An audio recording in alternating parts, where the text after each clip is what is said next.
Hi guys, thank you so much for coming. I really appreciate it. I hope that you come away with some information. Today we're going to do balls. And the reason why I chose balls is because it's the spiral start. You learn how to expand, which is increase, and then you have to learn how to decrease to get to the other side. So it's a good practice. I have a handout that is not necessarily made to follow with this class, but it gives you something you can use after the fact. So you can be like, oh God, how did she say to do whatever? And it's listed on that handout. So I hope it's helpful. I'm nervous, so if I'm going too fast, somebody needs to kick me. So again, really quick, I'm going to post that link to her handout in the chat so that everybody can find it, because I'm sure somebody's going to ask me where it is. So that's where it is. Go for it.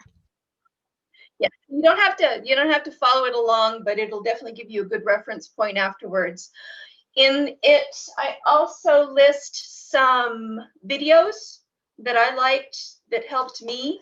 There are some really good Nalbinding videos on YouTube, and there's two books that I really like that are also in that handout. And the first one is Nalbinding, What in the World is That? And most of us are going to have this book. It's a little technical, so if you're brand new, it may throw you a little bit. But for any of us who are into historical reenactment, what I love about it is it's got images of extant pieces, like the Coppergate sock, like 10th century mittens and such as that. So it's a good resource. The other book that it's fairly recently out is With One Needle. And this one is awesome. It is great for anybody doing mittens, socks, anything modern that they really want to get into. And it's really straightforward and easy to follow. It's got great pictures and just directions. Make sure that whichever book you get it in English or whatever language you need it in. Otherwise, you'll get it in Scandinavian by accident. Okay, so what you will need, I've already lost my needle sitting here. How do I do these things?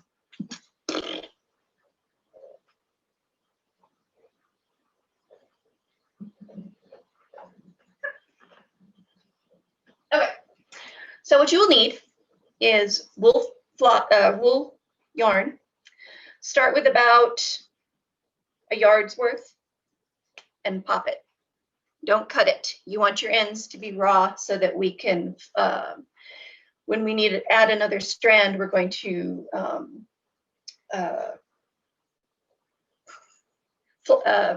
stuck on floss, fold them together.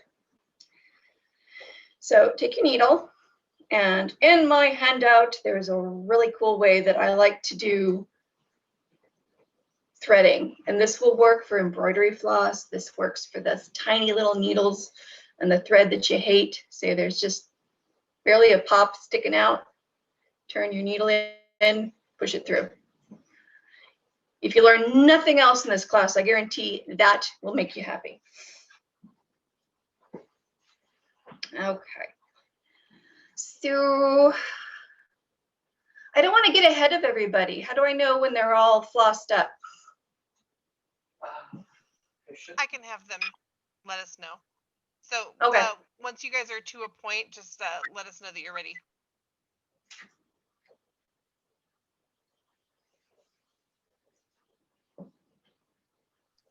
We've got lots of readies. Oh, excellent. Okay, so there are a lot of ways to start a spiral start. I'm going to try and teach you the easiest one that I know. So you're going to lay your floss across the palm of your hand so that it kind of sits between the crease of your hand and your fingers. Gives you a little control over it. Okay. Bring those 2 fingers down, hang on to them with a pinky or whatever you need to do. And then you're going to go around and catch it behind your thumb. Okay, so across the palm, around your 2 index and pointer fingers, and behind the thumb. Okay, and so as you're looking at it, there's a crisscross here, and it's behind the thumb. Okay.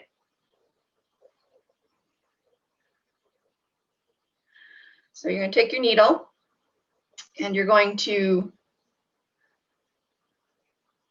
go pick up that loop that's on your fingers.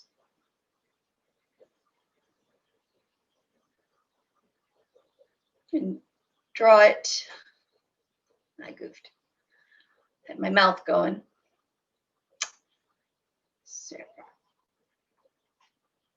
All right, so we're going to go under this loop on your fingers, like so. And our loop of yarn is going to want to close up around our thumb, right? We want to make sure we catch underneath that just to help tighten everything down. So this is kind of the mess you're going to end up with. So long as you end up with 2 separate loops, you're good.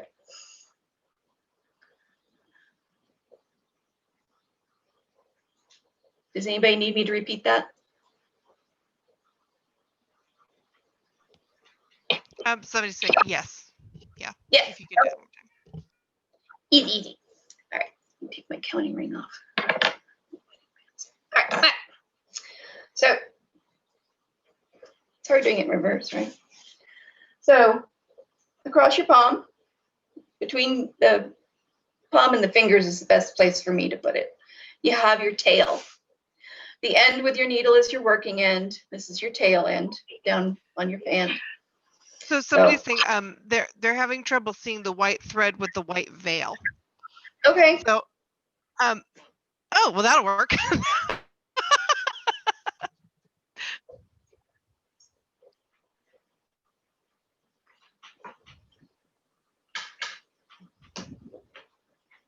Which makes sense. Easy enough. Yeah. Is that better? Is that easier? Does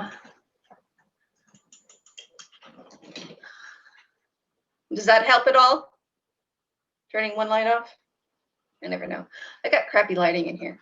I think that actually is helpful to, yeah, it's kind of difficult with the against the skin a little bit. Yeah.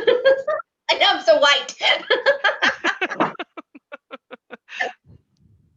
I'm just so pale. Sorry, it's you know it's Washington State, guys. We don't get to see the sunlight. None of us went camping this year. So, okay, so across the palm, this left and right thing is throwing me too. Across the palm, go around your fingertips and behind the thumb.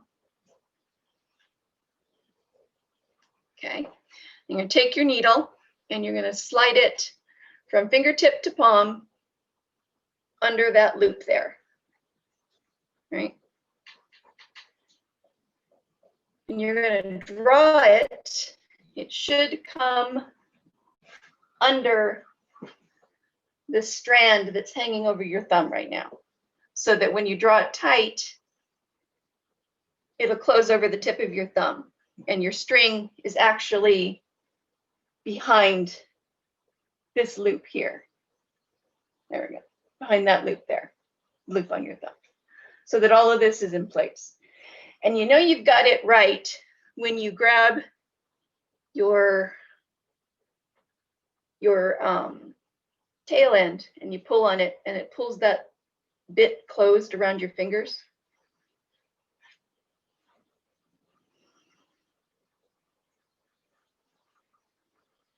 Okay, so one more time.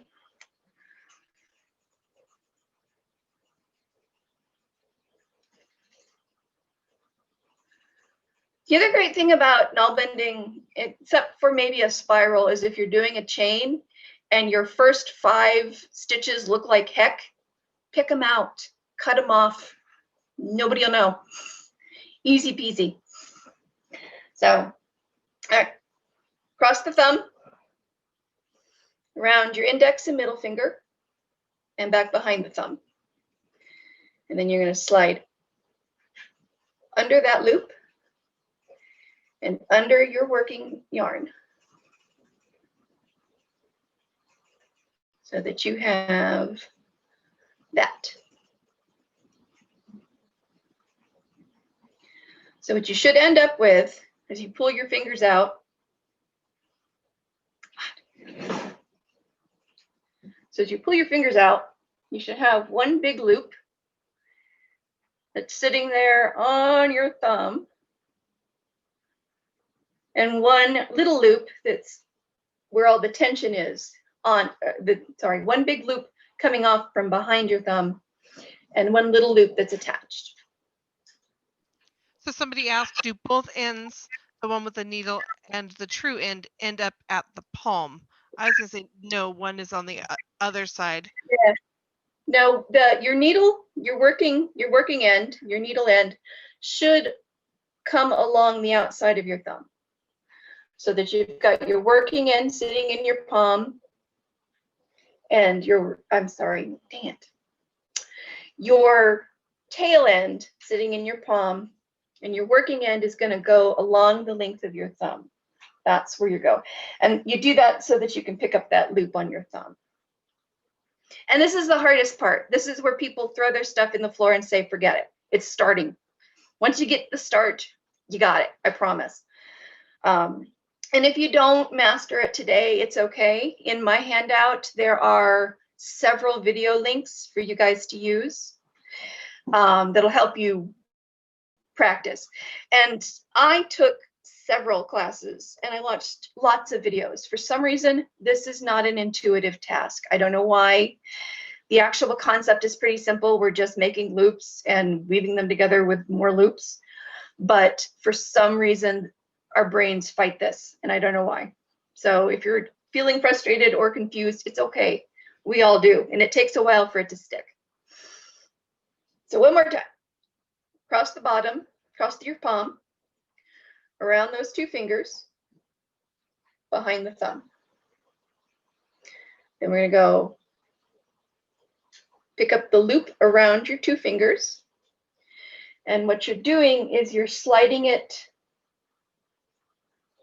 under the yarn behind your thumb, so that when you bring your needle through, that loop is sitting over the needle.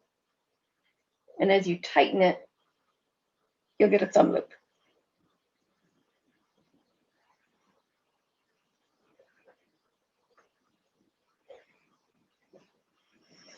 Okay. So pull your fingers out of that loop and it's just kind of hanging there, right?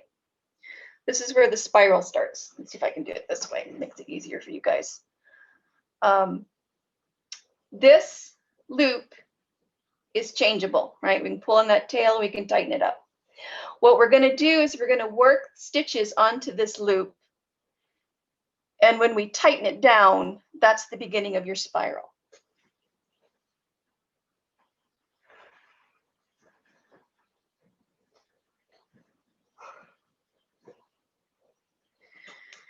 And spiral starts are pretty much in everything you Nalbind that has an end to it. So socks all have that spiral start.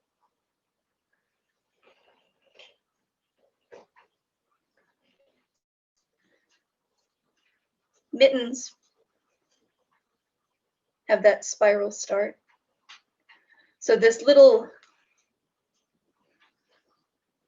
widget in the middle is what we're going to be creating. We're going to do that first start and pull those stitches tight along there. Here's one that will show maybe better. Ah, there it is. See that spiral? That's what we're going for. Okay.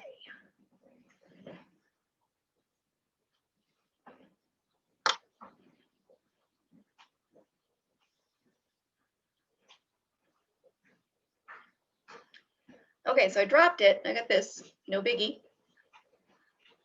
See this little loop here? This is the one that goes over my thumb. That's what I love about Nalbinding is I can drop it, go take care of a kid, deal with the dog, answer the door, whatever needs to happen. I take it with me when I substitute teach because I can walk around class and work and not worry about it. And if I have to put my work down, I'm not losing anything. It's so easy that way. Okay, so you should have 2 loops, one big loop and one loop on your thumb. So the first thing we're going to do is we're going to go through the big loop, and you're going to go from front to back. And then you're going to take your needle and you're going to slide it underneath that thumb loop so that it is behind your thumb and under that loop. And you know you've done it right when you tighten it down. You have 2 loops on your thumb.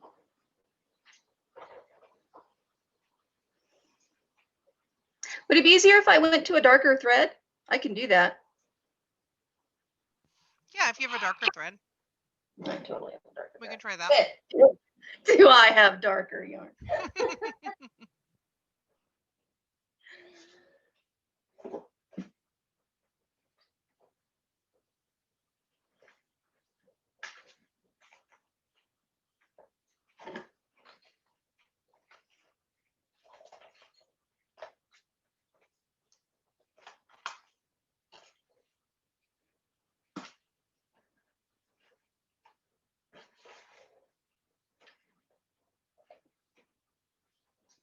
Let's see if my variegated, is that one any better? It's blue.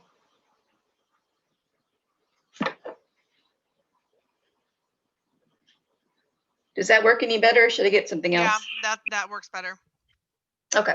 Oh, somebody said it looks the same. Oh, okay. I'll be right back. Guys, it's possible that I'm seeing it better while she's looking. It's possible that I'm seeing it better because I've got it on a big old screen, so so I can see a little more of the detail. Yeah, should the second loop end up above or below the first loop? I will ask her that when she comes back.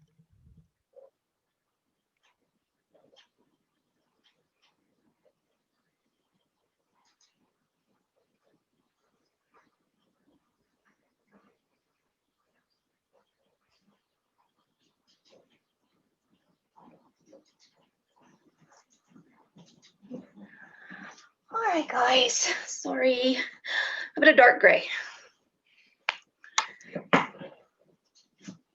Yeah? Okay.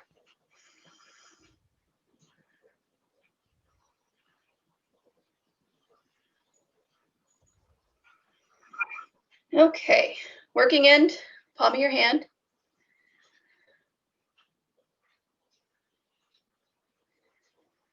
Come around your that's index. much more visible. Yeah. Oh, good. Go through your pointer and your middle finger. Go through that loop. Make sure you're behind your working end over here, your working yarn, and draw it tight.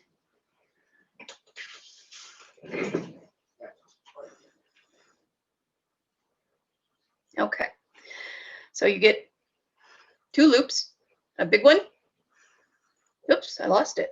I lost my loop. I'm a liar. See, it still happens even if you know what you're doing. Okay, so 2 loops. And this loop will tighten when I pull on my tail. And I end up sticking one of my fingers through it, that big loop, so that I can kind of keep it out of trouble and have some tension on it so it'll stay out of my way. This stupid tail will fight you until you get rid of it later. So just tuck it behind your pinky and try and ignore it because it will try and get tangled up in everything you do. So, okay, here we go. So you take your needle and you're going to go through the loop on your on the big loop, and you're going to turn your needle so that it is facing down the length of your thumb. And you're going to go under that loop that's on your thumb and draw that tight, so that you should have 2 loops on your thumb. See? And the big loop. 2 loops and a big loop. Keep that big loop over there. And what we're going to do is we're going to pop the top loop off your thumb, so that it looks like that sitting on the back of the pad of your thumb. And now we're going to start doing an Oslo stitch. This is where it actually becomes an Oslo stitch. So you go through the big loop, and then you are going to pick up this loop that we have created on the pad of our thumb. You're going to pick it up from nail to pad like this. Turn your needle and slide it underneath the loop on your thumb as you did before, giving you 2 loops on your thumb. And now we have one messy looking little stitch on the back. No worries. Then we pop that one off, and we do it again. Through the big loop, from fingernail to pad, you pick up the loop we just popped off, turn, go down the side of your thumb, and tighten.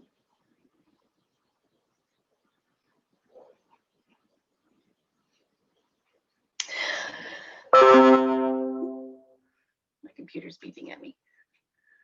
All right, see, and this is my waddy mess. Don't worry about it. It'll straighten out. The tension will even out. It looks like crud. It's okay. Don't stress about it. As long as you got loops going, you're fine. And we're going to do that with yarn about this big, and considering the ball we're making, I would do about 10 stitches, 10 loops onto your bigger loop. So you're going to do an Oslo 10 times. You can do fewer, you can do more. It depends on the project. And that's another one of those things that you learn to do as you Nalbind, is there aren't patterns. It's not like following a pattern in knitting. It's not like following a pattern in crochet. You can put 20 stitches in, whatever. It's okay, because it's just going to end up what's going to end up. So as you get experience, as you have thinner yarn, you're going to use more stitches. If you have a thicker yarn, you need fewer. If you're doing a sock or a mitten, the circumference of that initial spiral, by nature of what you're making, is going to be smaller than, say, if you did a hat. So if I was making a hat, I would put probably 14 stitches in. But for this purpose, you can do 8 to 10. No worries. Okay. So let me start it over one more time, and I'm just going to pop it off. Palm, cross over, under, and behind.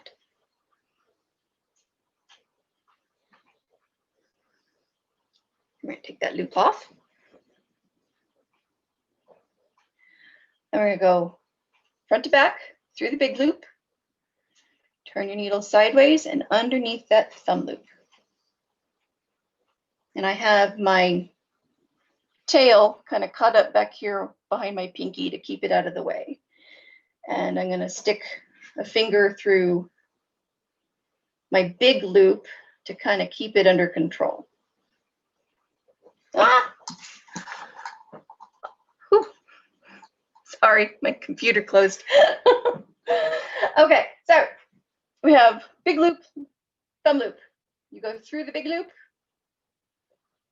You're gonna turn it sideways and go under that loop on your thumb and down. So you have 2 loops on your thumb, and you want to make sure that the new loop you're creating tightens beneath the loop that you already have on your thumb.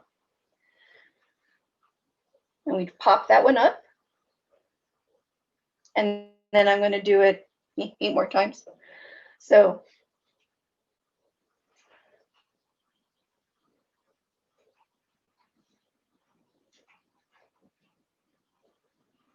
oops, I already goofed myself up. Right. Forgot to pop my second loop up because I'm showing you guys what I'm doing. That's okay. The other cool thing about Nalbinding, I just made a big old knot, is that it does not come unraveled. I can, like, say if you're making a piece that you need a flat piece, like if I were doing, there's some really lovely hoods that are made out of several square pieces. You make a rectangular tube or a tube in the dimensions that you need, and you can cut it up the side, and you got a piece of fabric. And that's pretty much what you're doing with Nalbinding, is you're essentially weaving a piece of fabric.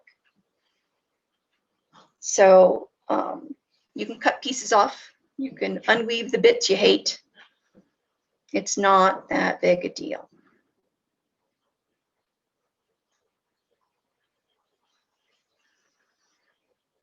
Okay, so we've got our loops, and I'm going to put about 8 more on. Okay, so through the big one, pick up the one on the end of my thumb, turn it, slide it underneath the loop on my thumb. And I am in the habit of popping that loop up already, but I would suggest you not do that until you're comfortable with actually the process, because that's what I keep goofing myself up with, is I'm fighting that instinct. So through the big loop, pick up this one and turn.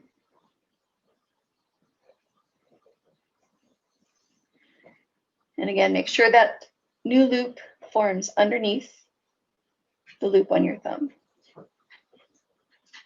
That's 2, 3,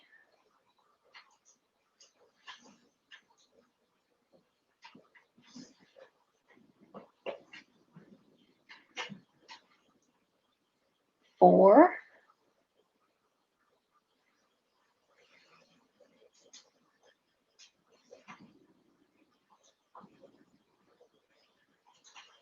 5,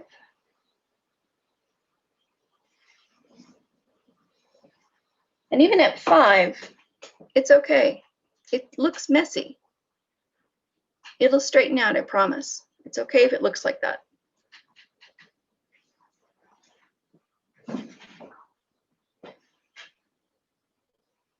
6. I have a thinner yarn, so maybe I'll put 9 in. 6, 7,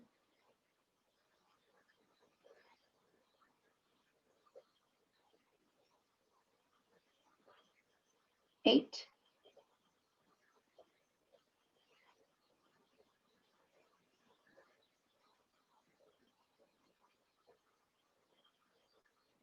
9.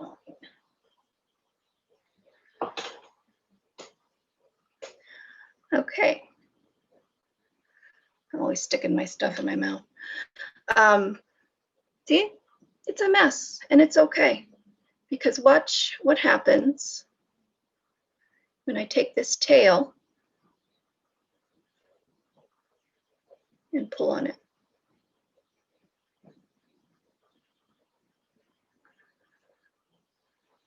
Needed to unwad a little bit. And then the beginnings of our spiral.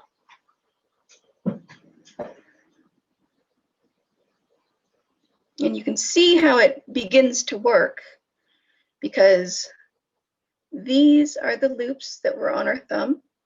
And as they come off and get looped in, they work backwards along that spiral.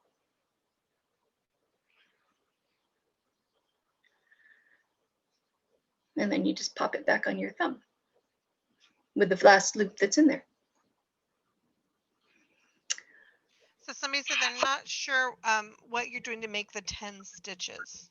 So you're going up through the big one and then. Yep, I'll do it again.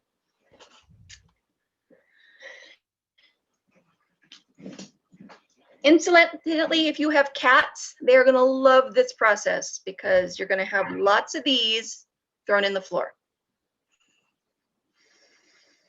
I had starts all over the house, I swear.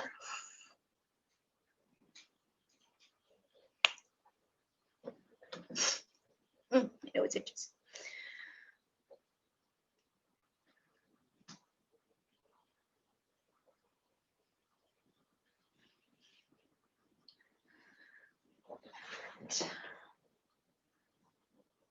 So I'm going to catch that one on my pinky because it makes it easier. So I'm going to round the two fingers behind the thumb through that loop. There we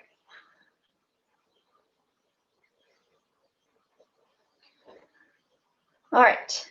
To make the stitches that go on your big loop, you're going to go through the loop, front to back. And then you're going to take your needle and slide it this way under the loop on your thumb. And as you draw it down, this loop should form right underneath the loop on your thumb. And I have pointy little fingers, so it wants to shoot off the end. It's just one of those things. Okay. So we have our big loop, two loops on the thumb. You're going to pop the top loop off. Let it sit there on the pad like that. And now to make the stitch, you're going to go through the big loop again. And you're going to pick up from fingernail to pad moving. You're going to pick up this loop that we just popped off your thumb. Okay. And then you're going to turn your needle again sideways down the length of your thumb underneath the loop that is around your thumb and tighten it down so that you have two loops on your thumb, your big loop, and you're going to start forming loops back here that you're going to be working with. Pop the top loop off. You're going to go through the big loop, pick up the loop on your thumb, the closest one. We've made two already. So there's this one that I just took off, and then that's one I made earlier. So we're going to pick up this loop, one of them.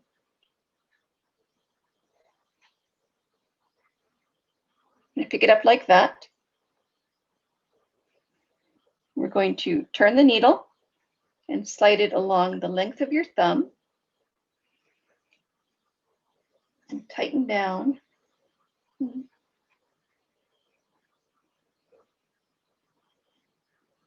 So we have two loops again. Pop that up, go through the big loop, pick up the loop we just took off our thumb, underneath the loop on our thumb, tighten down. And see how this is all wadding up? You just kind of tuck it back out and make it behave. No big deal. And it looks messy. It's not going to look like it's going to be anything for a little while. That's okay.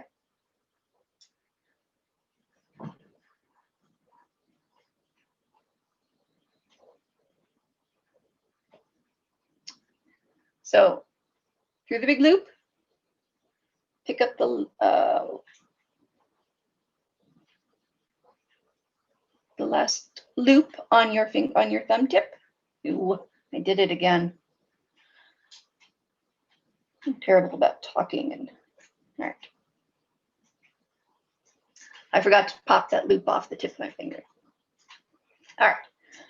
Through the loop. Pick that one up off your thumb. Turn. and go through the loop on your thumb. Tighten it down, pop that loop off. I can't remember how many I've done so far, so it doesn't really matter. So I'll do a few more.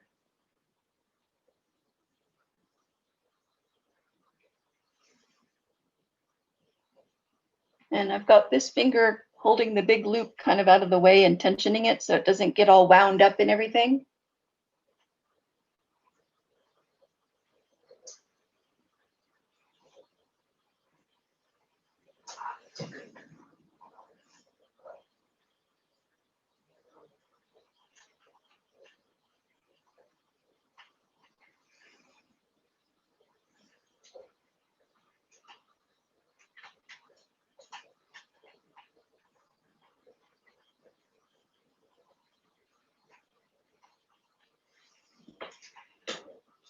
Okay. So I've got this slightly messy widget of knots that are along the length of my big loop. And you just kind of work them to lay flat so they're not all twisted. And then you just tug on your tail end. Look at that one. That one turned out better than my last one. Ah.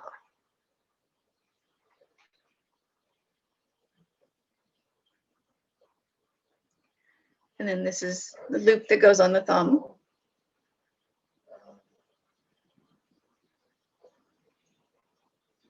And you can take this tail and just kind of tuck it away again, because it's just going to be in your way no matter what you do with it.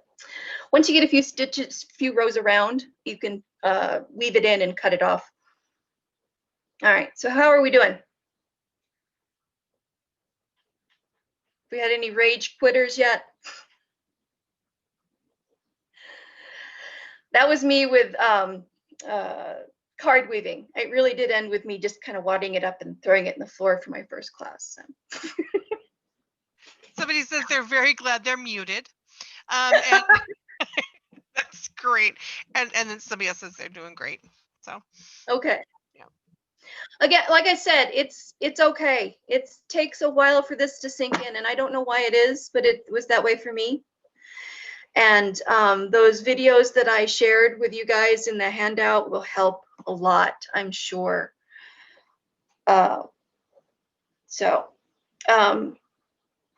Do we have the majority on a spiral, or do you guys want me to do it again? Somebody's asking about the handout. So those of you that were here late, I'll reshare the handout connection for you too. So somebody says they haven't cried yet. Thumbs up. So. Don't cry, just throw it. Just chuck it across the room.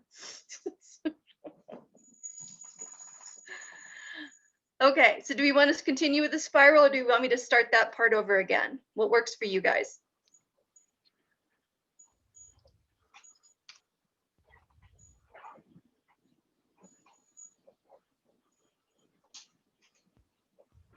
There's always the delay of seeing the response. I'd say continue. I'm not gonna. Okay. All righty. So you've got this little wadded widget thing going here, right? Here's your tail end. Here's your working end. Your working end, you know it's right because it's going to sit along this side of your thumb. The biggest loop goes around your thumb, and you always, if you get into the habit of loosening that up before you take it off, you can always identify it because it's the biggest one there.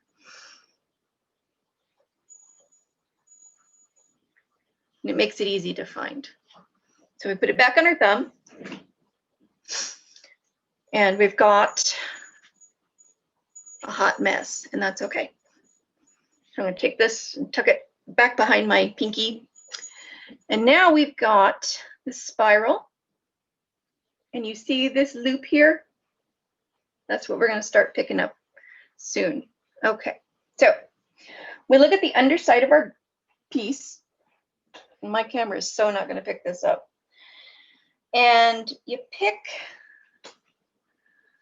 one of these loops or one of these stitches, one of these connecting stitches.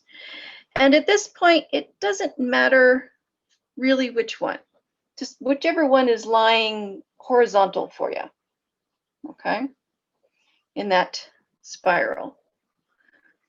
Just whatever horizontal stitch is closest to your thumb.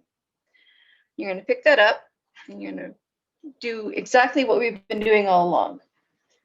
From fingernail to pad, pick up that loop off the back of our thumb, slide it under the one on our thumb. Everything is going to try and tangle up on me.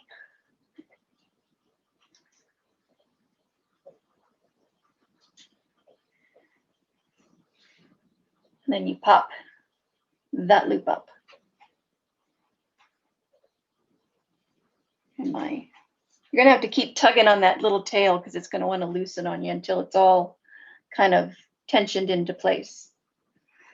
Okay, and so the last loop we just, or the last connecting stitch we just went through, we're gonna pick it up again. Of course, I can't see it. There it is. We're gonna go through it a second time.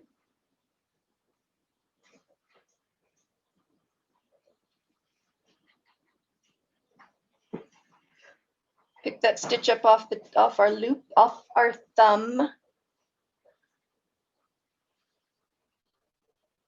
And tighten down. And my yarn wants to tangle on me. And then pop the top loop off. And what we're going to do is we're going to go around our spiral, and for every connecting stitch, which are these stitches along the edge here, these connecting stitches that we've made from the previous loops that we've made have created these connecting stitches on the outside edge on this railing. We're going to pick those up. And what we're doing is we're stitching through those, and you're going to go through each one twice on your first round. So we're going to go all the way around our circle, all the way around our spiral start, and we're going to put 2 stitches in every connecting stitch that is around here. And again, it's off the tip of the thumb, turn, and down.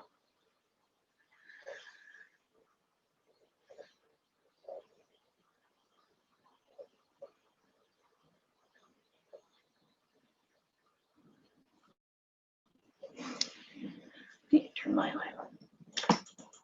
It's getting dark over here. Okay. So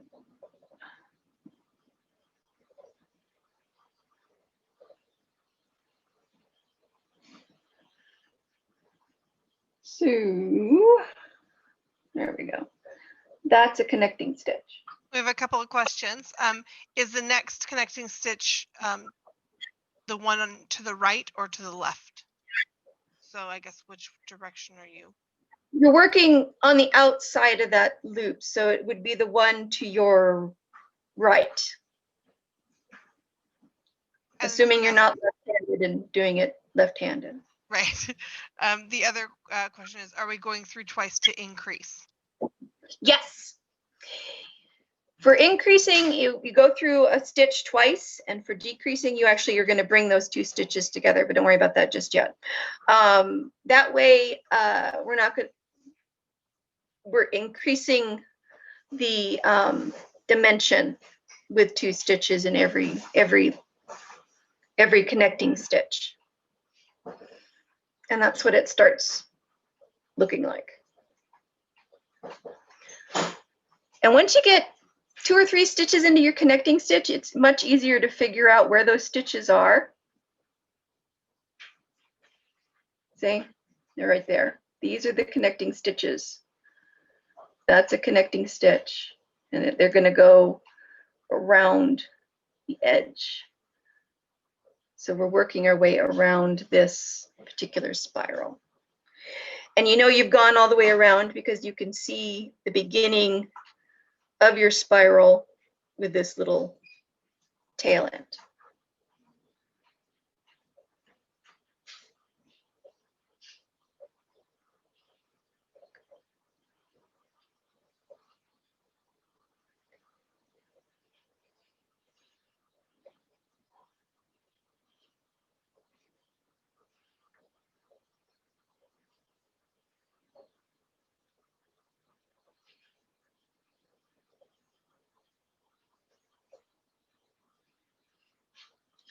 And by adding 2 stitches for every connecting stitch, we're drawing out and not up.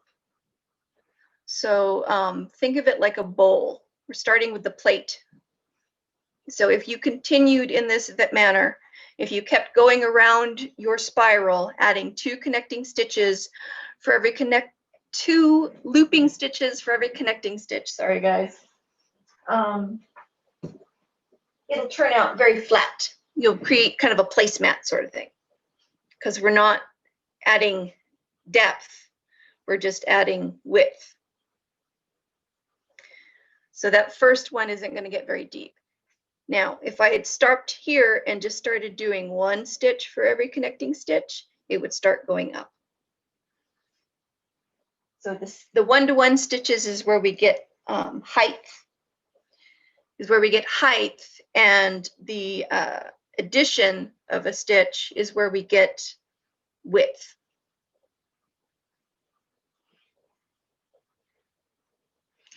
And I always have to double check to see if I've put a second stitch in there, and I haven't, because there's no V. I always look for that little V right there. So.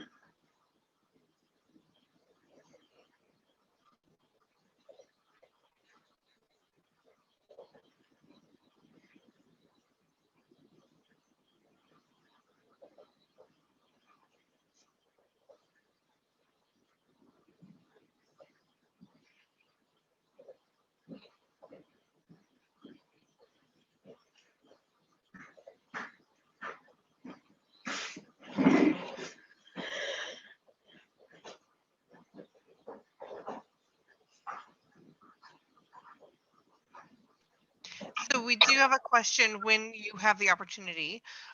Yep. Somebody wanted to know how to add yarn. I'm almost there.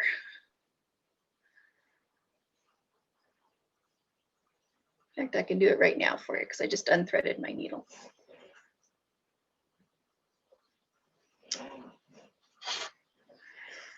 Okay, so we started out with about a yard of yarn.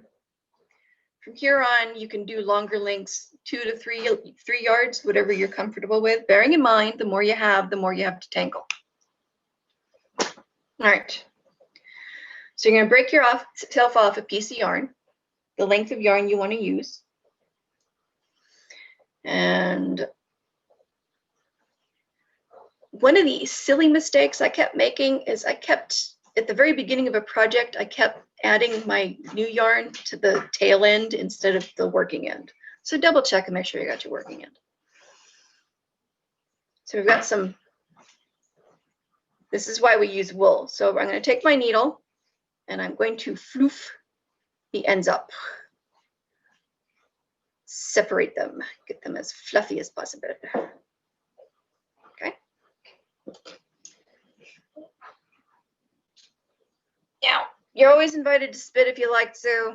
I don't think it's really a good idea this time. So I've got a spray bottle, easy peasy, or you can dip your fingers in water or whatever you want, but this is what you needed the water for. So you take your ends, and I'm going to lay them on the palm of my hand so that the fluffy bits overlap. And then I spritz them with some water, and you rub them together.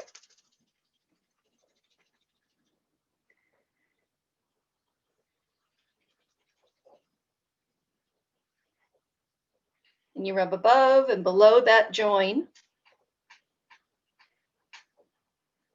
And now you'll have one string.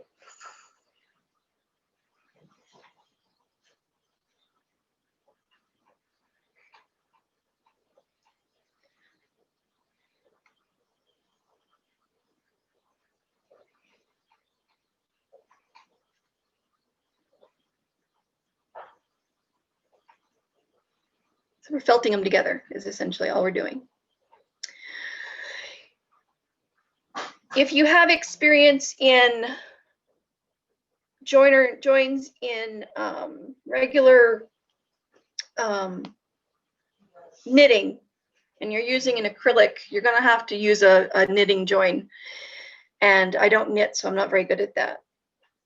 But knots are essentially fine if you have to. It's just you hide them in like you do everything else.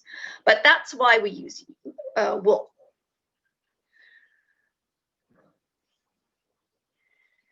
And if you let it dry a little bit, don't get it too soggy. Let it dry a bit. Let it kind of get solid, because it will pull apart on you if you put too much tension on it. Okay, and again, I have put my piece down, and you pick it up with your working end along the side of your thumb. And you're going to want to make sure when you do pick it up that the loop that goes over your thumb, this working end is going to be coming from underneath that, not over it. And if you get to the point you want to get a tighter tension, you tighten your tension down by pulling on this side. But for the most part, everybody will tell you that Nalbinding is gauged on the size of your thumb. So we had somebody ask, where is it? What is the trick to tension so each thumb loop is the same size? The trick is your thumb. It's really all based on the size of your thumb. They will,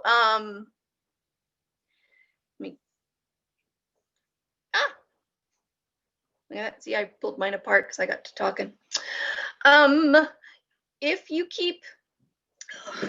keep your tension when you're tugging on it consistent of how you hold this on your thumb, that is going to give you some consistent tension.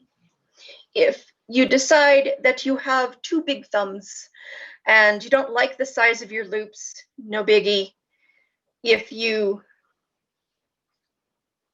tug on the inside loop of your thumb loop, if you tug on this part right here, that tightens this loop. So if you tug on the inside of the loop on your thumb, closest to where the thread is, the working end is coming out, it tightens the loop that you just popped off your thumb. But you don't want to get it too tight because you have to be able to get other stitches through it later on down the spiral. So I love a comment we just had. It says, it took me a while to get the feeling for this too. Trust me, repetition will help it click. My motto is there are no mistakes in Nalbinding, just cat toys. Yes, absolutely. Absolutely. And I have no cats, so I just throw them at my husband. I rescued some baby mice once, and my Nalbinding all went to, giving them nesting material. So I pulled my thread apart, so I'm going to have to refelt them. And I've said it over and over again. It's okay if it does not click. It's okay. This is one of those. This on the first try, that would be a magical thing. It would be. It would be.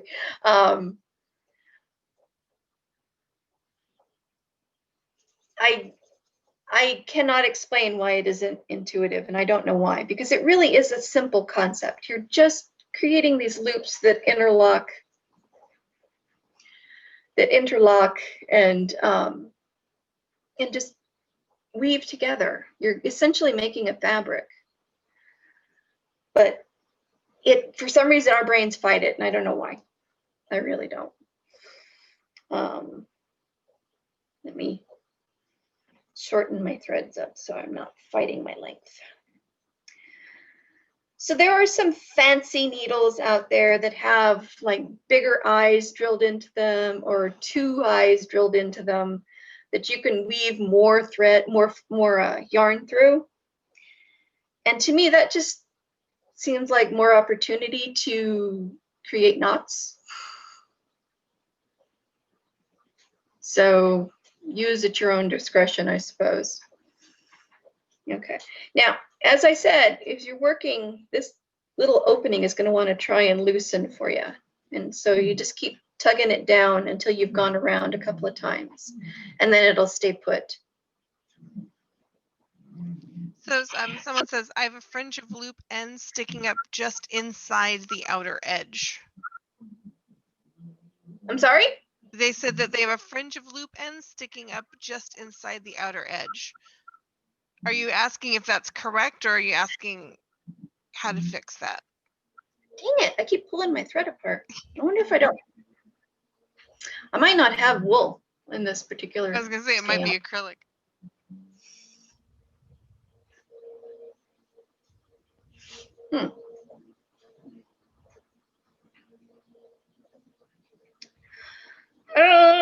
I'm not not getting sure. an answer to the question. It's fine. I'm not sure I understand the question. I'm sorry. Yeah, it's fine. They're not clarifying, so. If the little threads are coming from your join, then I don't think that's such a big deal. I mean, they'll kind of get worked in and disappear eventually anyways. It's the only thing I can think of that you'd have any fluffy ends sticking out for. They're saying they're oh, okay, so they clarified. So they said I have a fringe of loop ends sticking up just inside the outer edge. They're very loose loops. I've pulled on the circle and it's flattened out. So you have a flat circle? Did they come together at all? Because they should flatten out. We want them to flatten out. I'm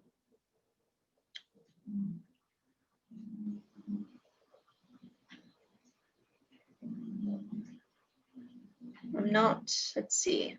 I think I know what you mean. You're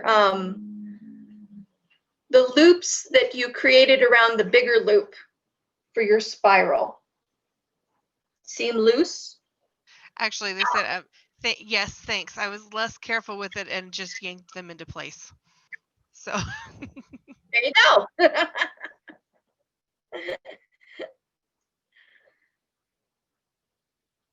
All right.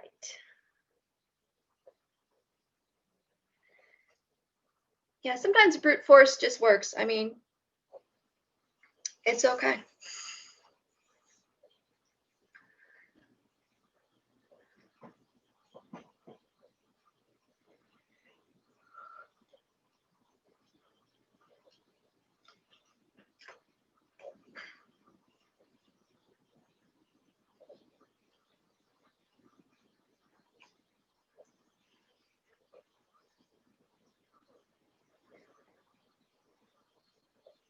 All right. So is anybody around their spiral yet? And there'll be points where you, like your two loops, I might have put 3 in there by accident because I was talking, but where that connecting loop looks a little stretched out, no biggie. When you grab the next one over, it'll pull it in.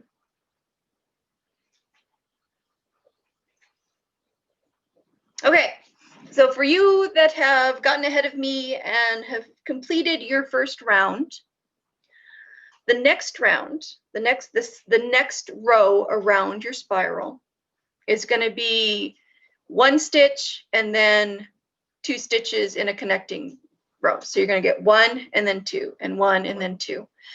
And that is going to begin to dish a little bit for you. So second row, you add 2 stitches to every other stitch.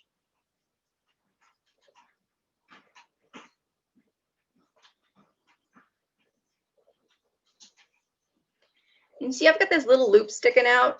Stuff like that doesn't matter. It really doesn't. It will even out if your piece is looser than you want it.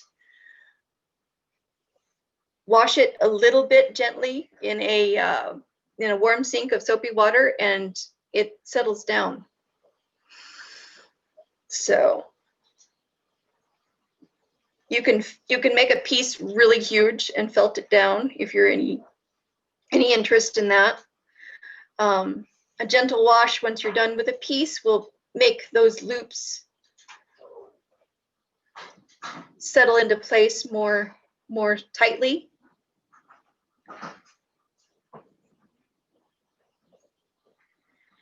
All right, I'm going to be quiet now so that I can finish my go around and catch up with you guys. Another, excuse me.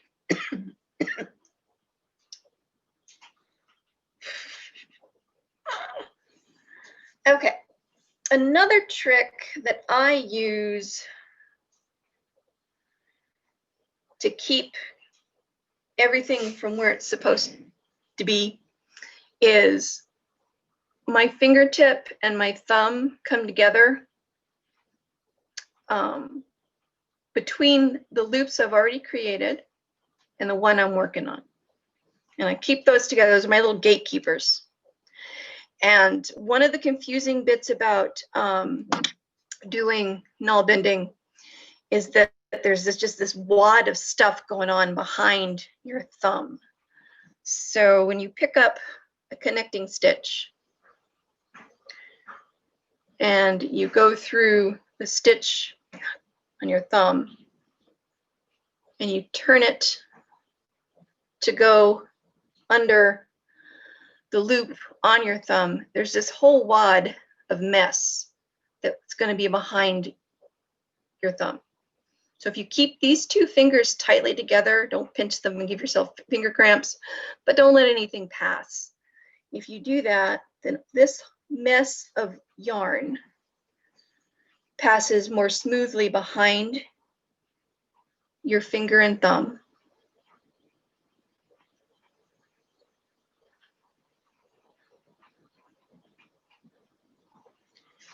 And that's my tail getting all wadded in there.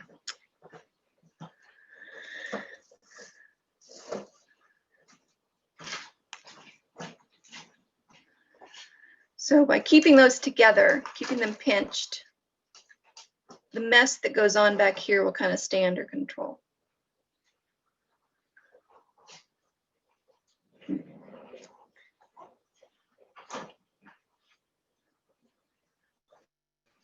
So I use my thumb and fingertip as my control gate, as it were, so that all that mess goes on behind those two fingers.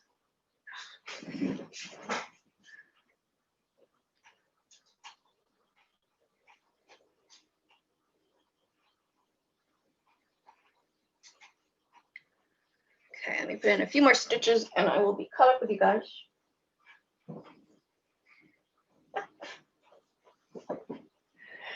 My yarn just looped around my basket.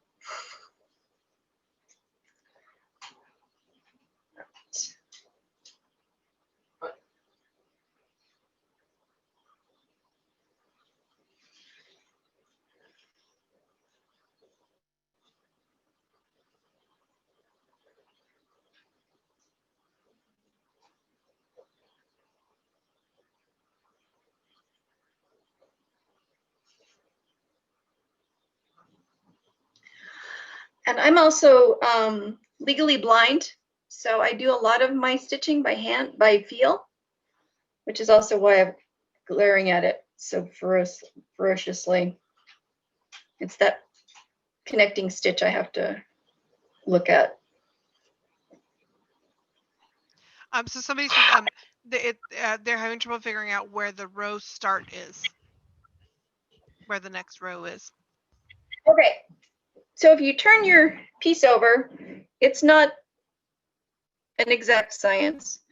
But if you turn your piece over and you kind of see where that little tail's coming out, see that? So roughly right about there, right about there is going to be where the next row starts. So the point in your circle, you can even take your tail and pull it straight up. Wherever it's the shortest point, that's going to be where your next row starts.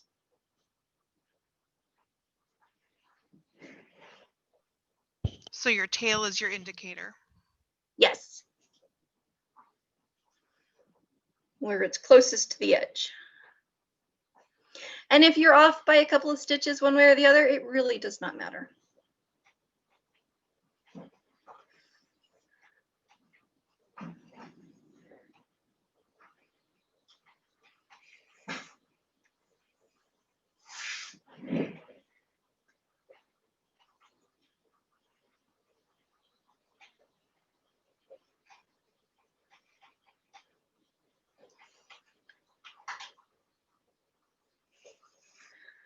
All right, so check in. How you guys doing?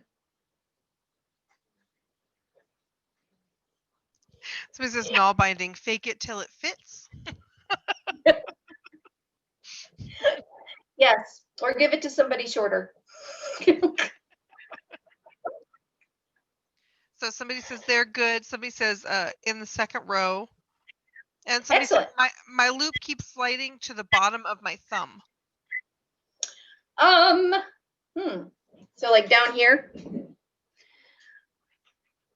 So you're working really low. I would just, I'm not sure. I think you just need to use a little more English on it and tighten it. Somebody So says they can feel the new neural pathways being burned into their brain. Excellent.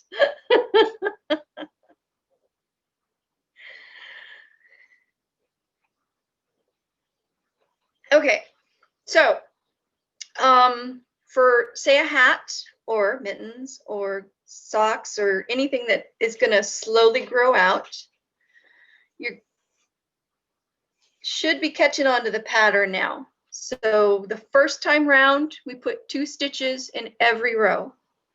The next time round, we put 2 stitches in every other row. Third time round, 2 stitches in every third row. And depending on how many stitches you started at the beginning, like I said, if you did a hat, then you would put more stitches in so that you had a bigger base to work from.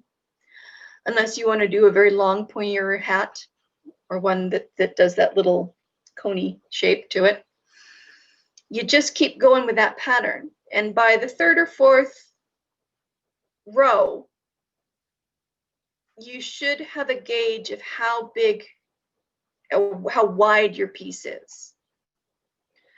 So if you were going to start with a hat, if you're doing a hat, you would get out to, roughly the circumference of the back of the head that you want it to come down. And then you start doing one-to-one stitching. And that one-to-one stitching stops creating the bowl and starts creating the sides. So once you get to your third row, stop and let me catch up with you. Actually, I have started. I have half of one I started. So we have somebody asking, they said they're working on catching up. Which side do you start the going around the initial spiral?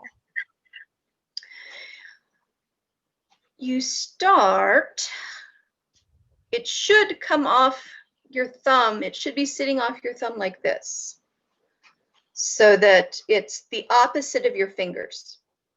Does that make sense? Yeah. So you would be working off of this rail. So that essentially what you're doing is you're creating stitches around, and it's just going to keep spiraling around that piece. Does that make sense?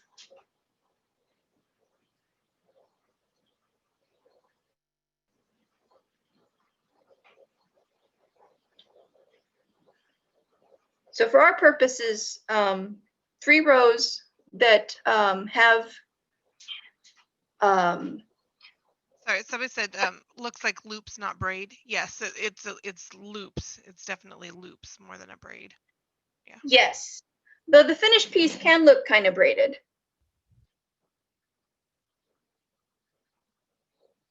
but it is looping. It's single needle looping. And your end,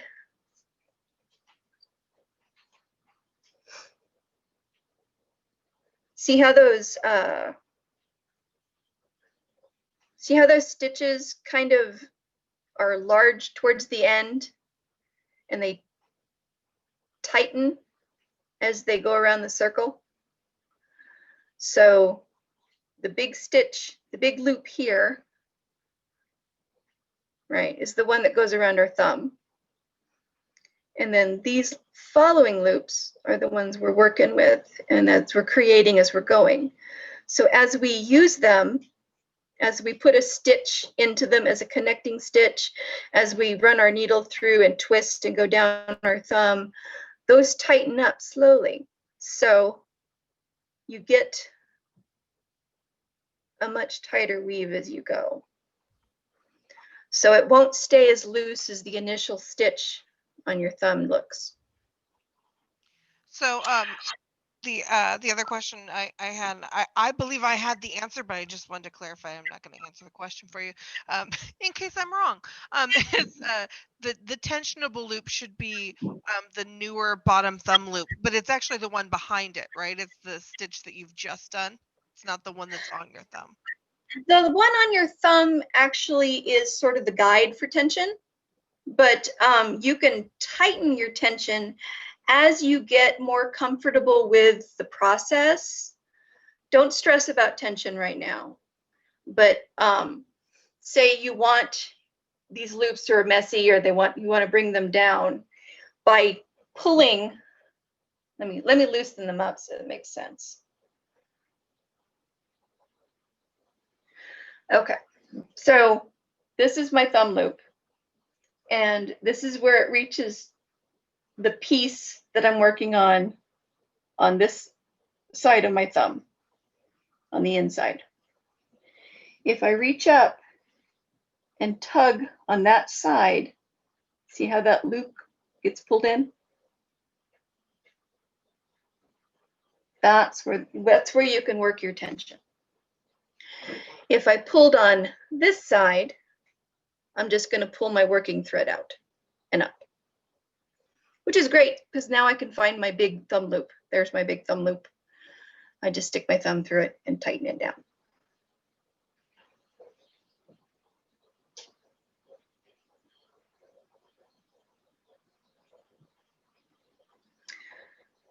So as you've reached your third round, again, it's first row, every connecting stitch gets 2 stitches. On your second row, it's every other connecting stitch gets 2 stitches. Third row, every third. And on your fourth row, let's think of that as the equator. So we're going to kind of bring it back into an upright motion in the stitches. So on the fourth row, it's 1 stitch to 1. So we're just going to go do a regular round.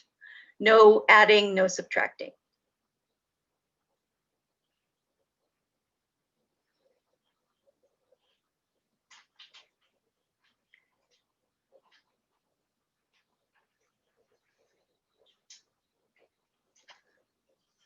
And feel free to ask me questions because right now we're just, I'm just stitching and trying to catch up. So I don't really have anything exciting to tell you.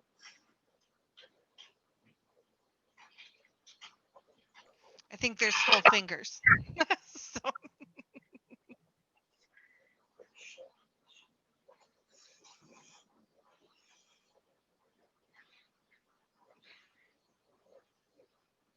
So I'll ask a question.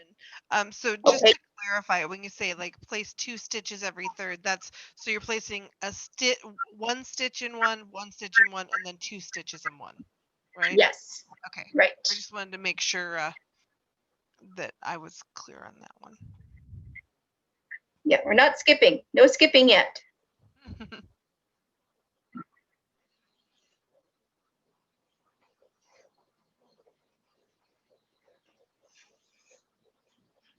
Actually, you don't skip a stitch. I take that back. There's at no point that I've actually really skipped a stitch. Unless you're making a thumb hole or something. That's way beyond. Don't worry about it.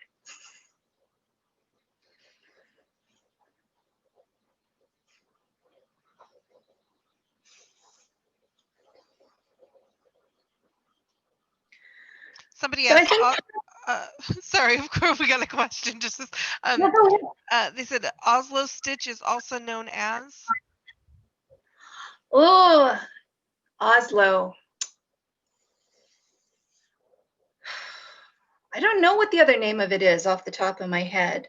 There are a bunch of different stitches, and they're all based on what archaeological find they're found. The Finnish stitch I find easier than the Oslo, but the actual end product rolls up on you and does weird things.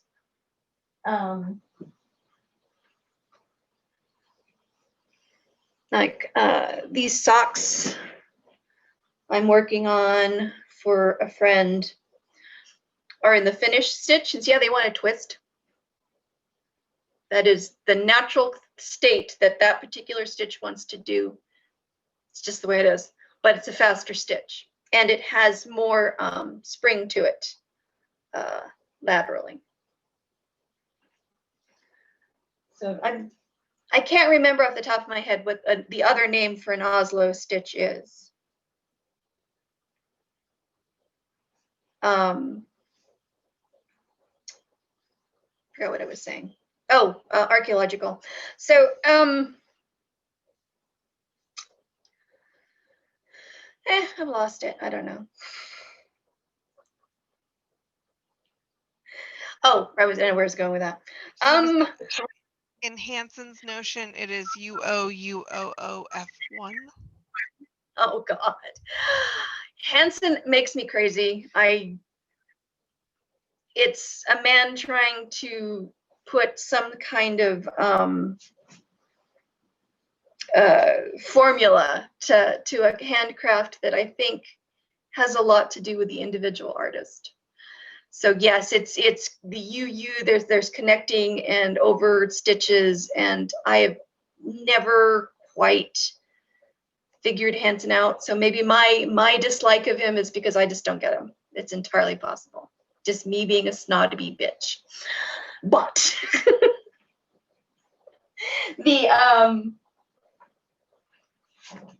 this book explains Hansen, and for people that don't know what I'm rambling about,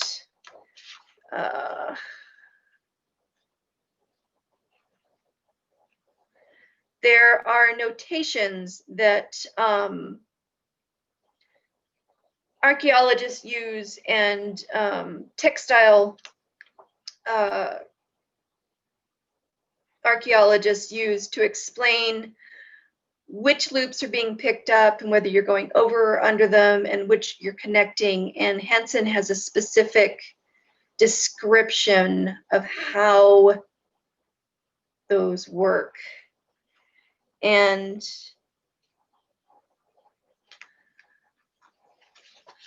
there is this lovely chart that makes no sense to me at all in the back. And it talks about, it gives the notation. So I apologize. I'm just not that well versed in how the notations work.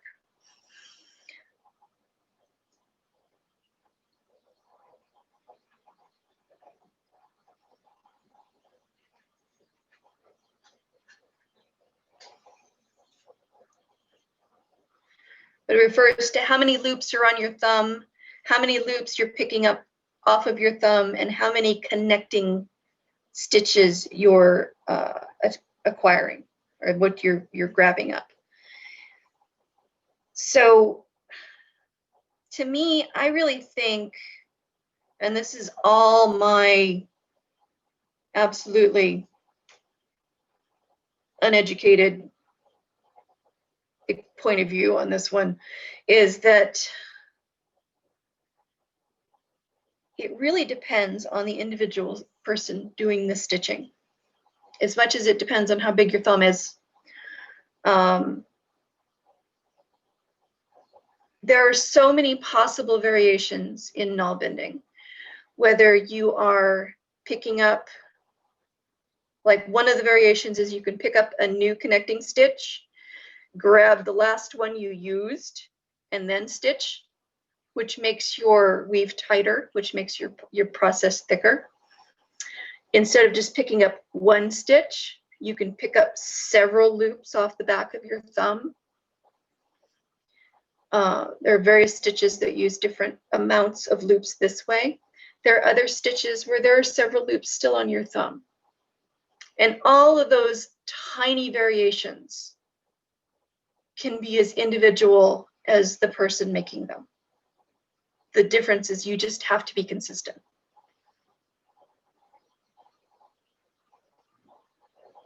So I'm not convinced everybody in the area did Oslo stitch. I'm not convinced everybody where the finished stitch was found, that's what everybody learned.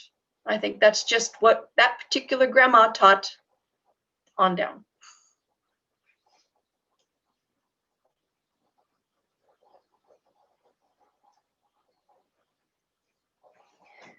Because I know I get bored doing one stitch, and I'm like thinking, what happens if I pick this stitch up too?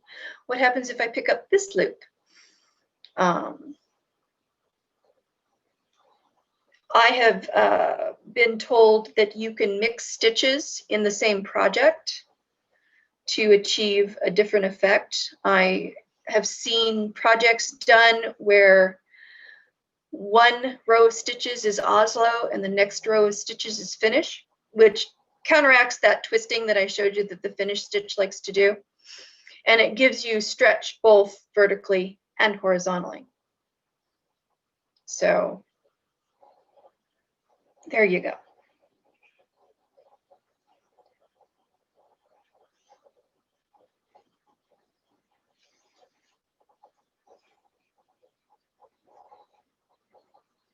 Oh, and both those books I got, you can get them off of Amazon. And they're not outrageously priced like some historical books can be. Somebody mentioned Carolyn Priest Dorman has an online handout that covers Viking Age stitches with the different names and systems. It's 4 stitches, so smaller info bite. Yeah, yeah. Yeah, there's a lot of information out there if you just know to look for it. And like I said, you can learn most of the stitches on YouTube. I know you can get the Oslo and the finish and the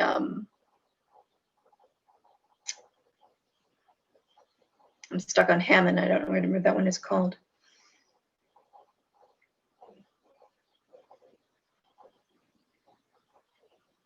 Some Mammon? Yeah, yeah, something like that. There's like a Mammon stitch, the Mammon stitch.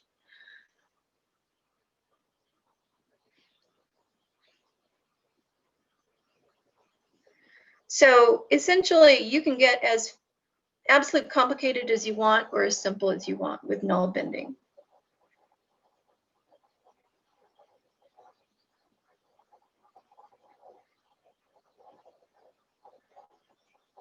And of course, if you want to do stripey things, that's where when you're changing your floss out, your yarn, you can see where it all comes together as part of the pattern. So.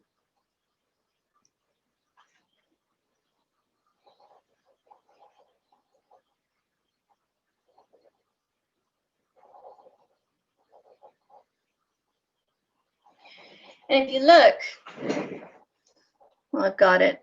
You see how these stitches are kind of loopy? These most recent ones, they're standing out a little bit. They've got a little bit of a ridge to them.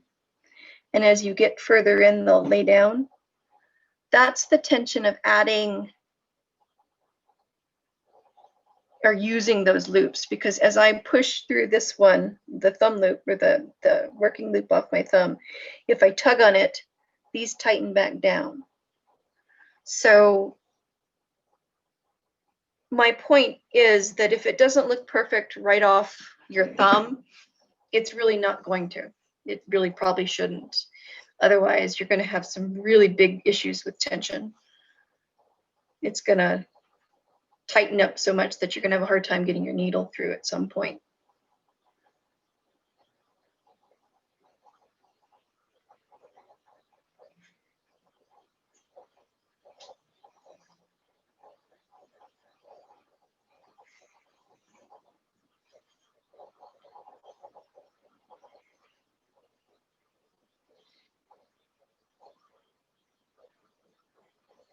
There isn't so much a right or a wrong side, really. Obviously, the one with the tail sticking out is going to be the inside.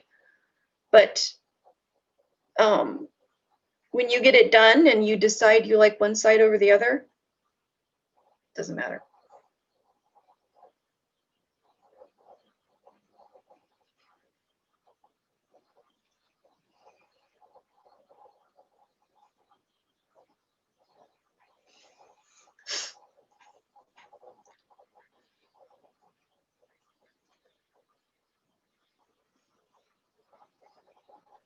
Somebody said, I wonder if those little plastic safety pins for knitting would help track the start of my round.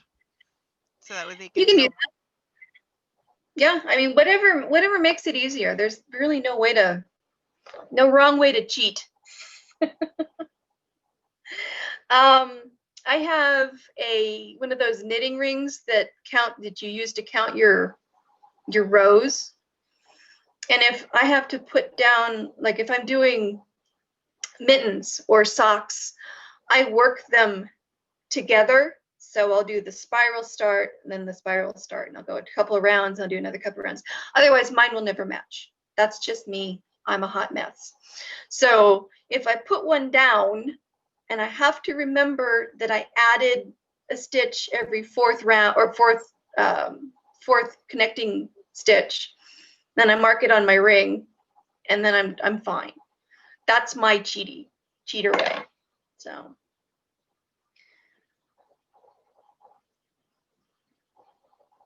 Somebody else said that they've used stitch markers successfully. Now they use scrap lengths of yarn. Yeah, I've done that too. Because you can just tug them right out.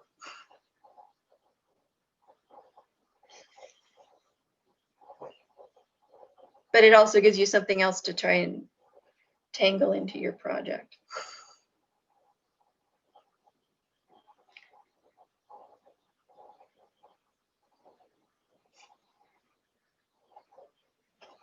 Okay, so where is everybody? Have you guys gotten to your third and fourth row yet?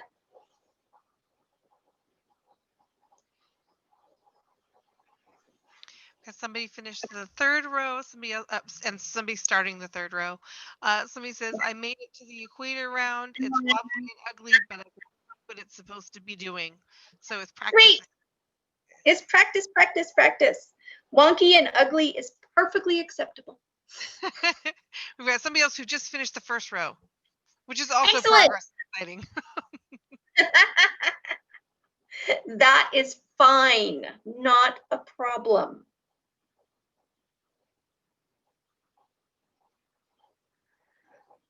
So I can be easily found on Facebook, by the way, if you guys want to message me and say, hey, what was that again? Or I've been helping a woman from, I can't think of where she's from. I want to say Virginia. And we're like 3 or 4 hours difference from each other or something crazy like that. So she'll like message me at 6 in the morning, and I'm like, I will get to you in a minute. Just give me some time. So I've done one-on-one teaching over Facebook. Totally easy to do. I'm happy to do it if anybody needs that one-on-one time. Just hit me up. It's not a big deal. There is also a really great, there's several Nalbinding groups on Facebook, and there's one in particular I like, and I think it's just Nalbinding. There's Nalbinding USA and a couple of others, but just the plain old Nalbinding class or Nalbinding Facebook page is one of my faves. And I'm pretty sure I pulled a bunch of you guys off of that because I posted it today. So we have a couple of questions. They're wondering what's the pattern of increases to make a successful hat? Was the first question. After you've got your first 3 or 4 rows, you can kind of see where your circle is going, whether it's going to dish enough for you or whether you just need to keep adding. That is an experience thing. It's not a hard, fast rule, because it depends on how many stitches you start in the center of your spiral, and it depends on how heavy your wool is. Thicker wool is certainly easier to work with. And it will go faster, obviously. So as you get to a certain point,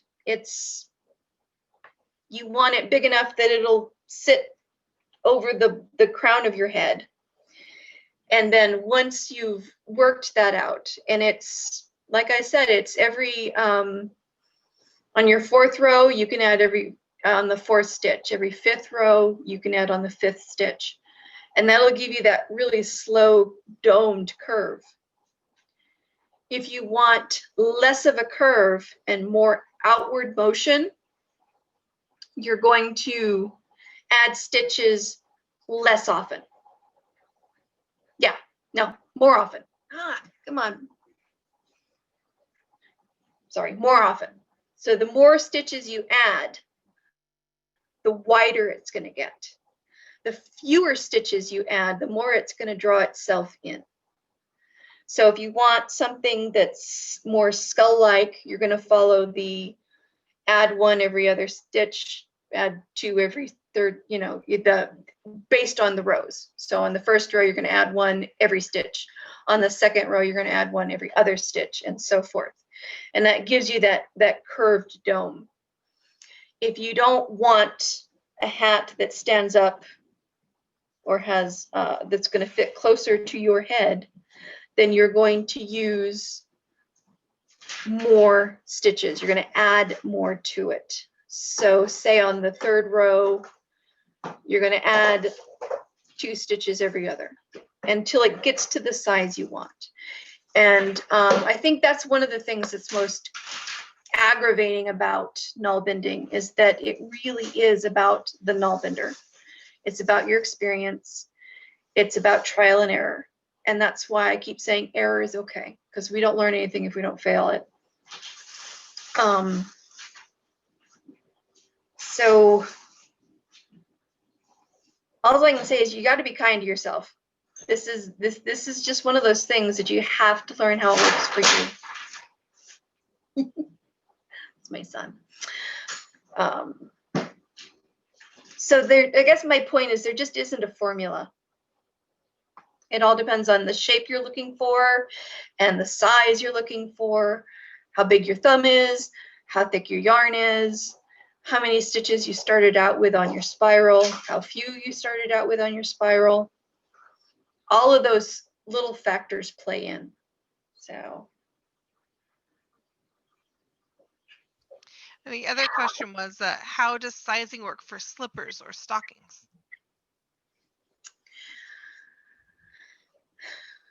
It's measuring, you know, if when the several first pairs of socks I made for me, so I would just keep sticking them on my feet and seeing if they worked. The next ones went to my husband, so I would make him bring me his feet, and I would stick them on and see how much more needed to go. Once you kind of get the feel for how the shape and the motion goes, you can work off of measurements. And I do have a couple of those foot shapes that you get for knitting. And you have to remember that Nalbinding does not have the same stretch that knitting does. It's going to be a much firmer fit. So if you use those foot size shapes that you get in knitting, you have to be really close to the piece. You're not going to want any give or any wiggle. But mostly it's just measuring. Like take a tape measure and see how much distance from the top of the foot to the toes goes, and how much distance around the ankle you need to go. There's there is basic instructions in this book on how to measure such things out. But again, it's not formulaic. Where are they?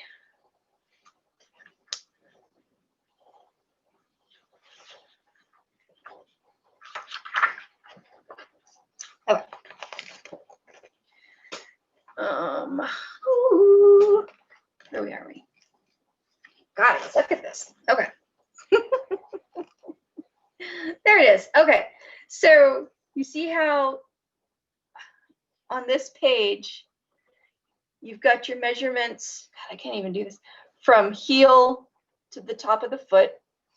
You've got your measurements around the calf and the length.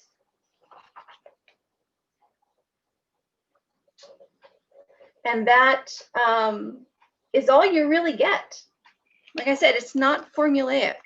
You go for a certain time, several rows, and then you decide, well, I need to bring it in a little bit. You're going to bring in a few stitches and work from there. It's a lot of it is experience. And I know that's a frustrating answer, but it's just the way it comes out. So somebody asked, Oslo more stretchy than Mammon. Which stitch do you use for socks? I like finish. I like the finish stitch for socks, which is what this one is, because it's really very stretchy the way you need it to stretch. It's not stretchy this way. The Oslo is going to be stretchy this way, but the finish stitch is very stretchy this way.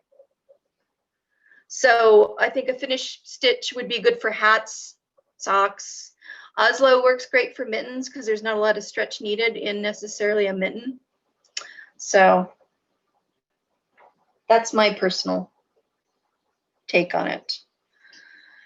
But again, a finish stitch will make your piece roll. So it doesn't work for, say, like if I had made my cape in finish, then the front edges would roll up and it would look stupid. We don't want to do that. So.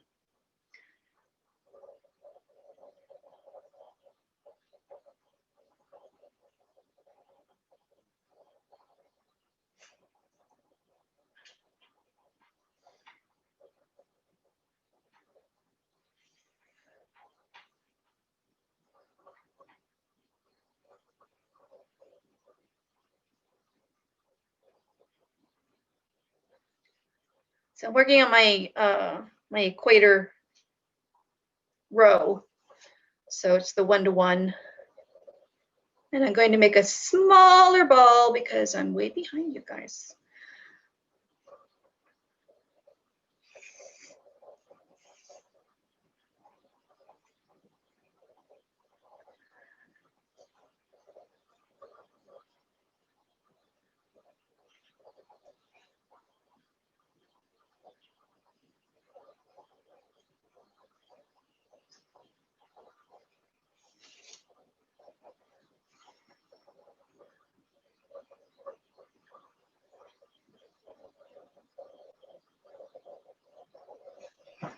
So while you're doing that, I'm going to just say I can very much relate to that because I do wire weaving classes, and as you have to get to a certain point to show the next thing, right? But you're also showing things as you're going, so there's always a period of time where you just got to catch up, Yeah. so you can get to the next If I had thought ahead, I'd have, stages set, but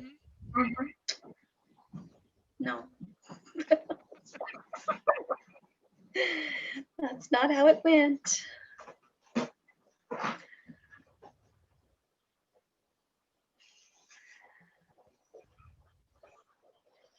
So I know one of the things I always got frustrated with early on was I would pop, like pull too hard or get too excited or something and pop all that mess off, which is why I got really good at holding those two fingers together.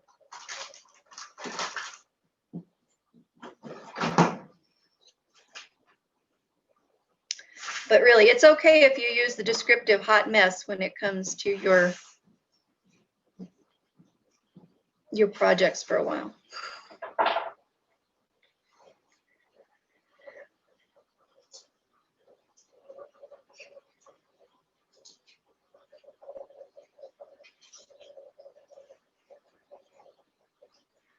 Okay.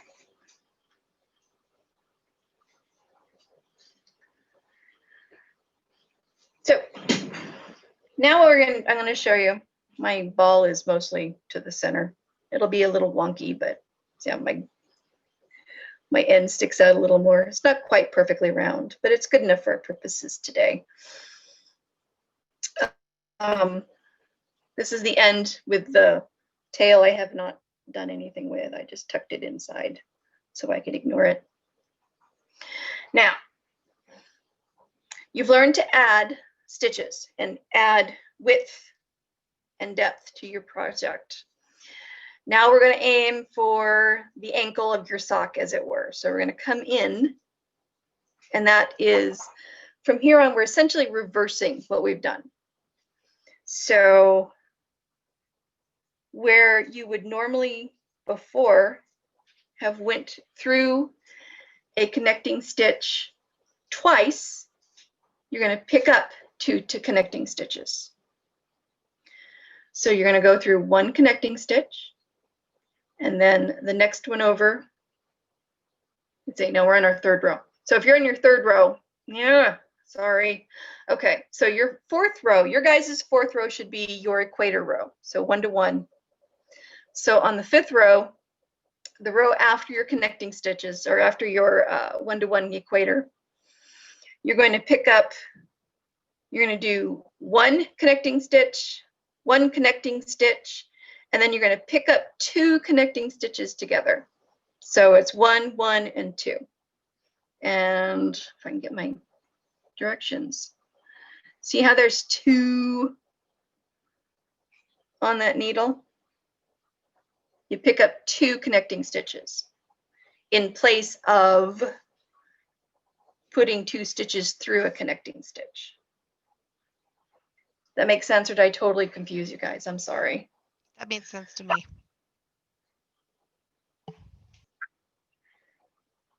Yes, I'm getting yeses. Okay.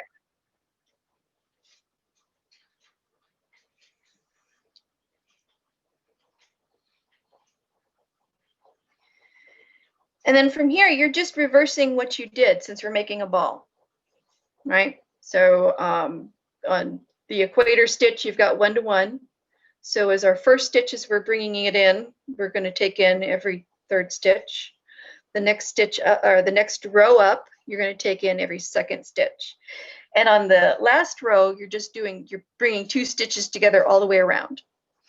And what you'll end up with is just a hole about big enough to stick your finger in and stuffing in if you want.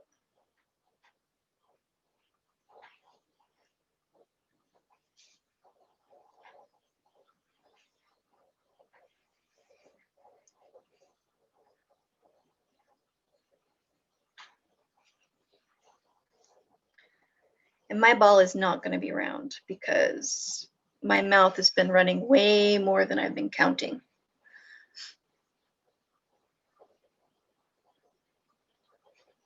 So again, it's just picking up 2 stitches, 2 connecting stitches, like that.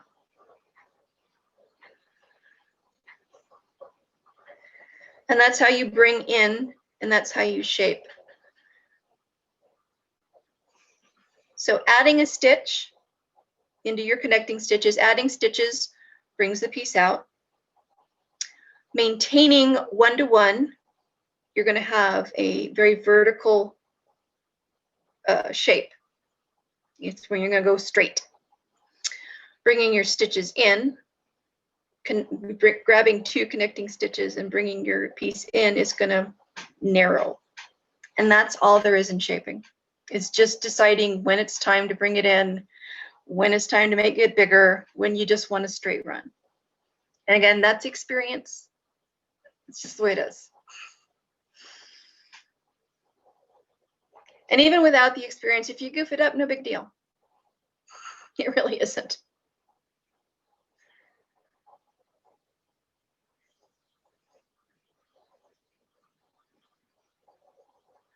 Yeah, somebody says the bottom half of mine will be rounder because I'm better at knowing what I'm seeing after 2 hours.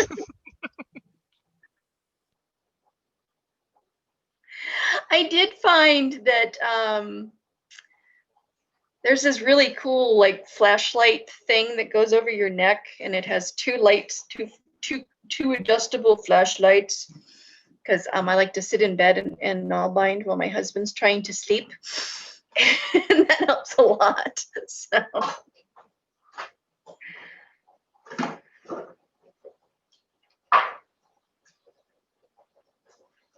And in here, I have a choice. Either I get to put a lot of light on my pale face and blind everybody, or it gets to be dark. So.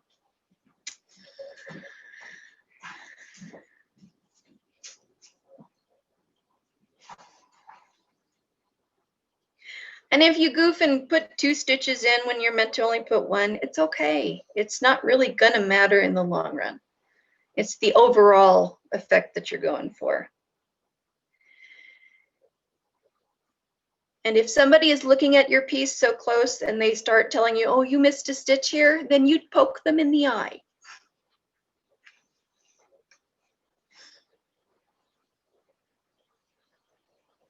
And then they won't see your mistake anymore.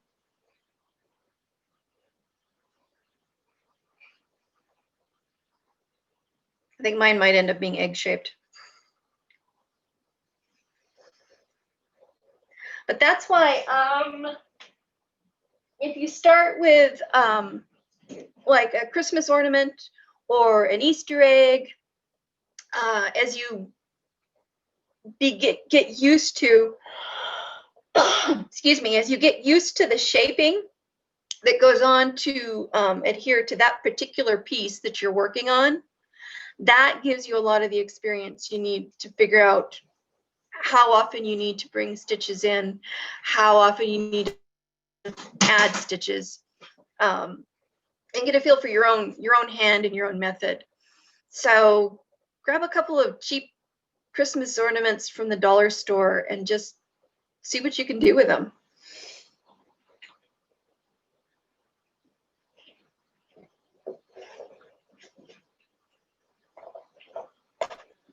One of the other odd projects I did was I made a needle case. I have an old pill bottle, and it's just a pill bottle with the top flipped over, so I've got a pin cushion if I need it. And I made it really big, and I just felted it down into place and glued it on.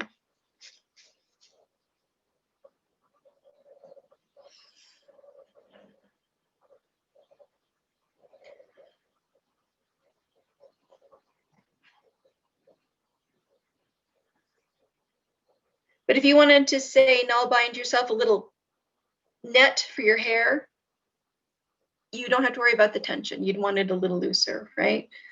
If you want to make the same, it would be the same shape, the same piece for a bag, same shape. It's going to be kind of that amorphous, sacky shape. Then you're going to want your stitches tighter. There really is a lot of give in Nalbinding if you allow yourself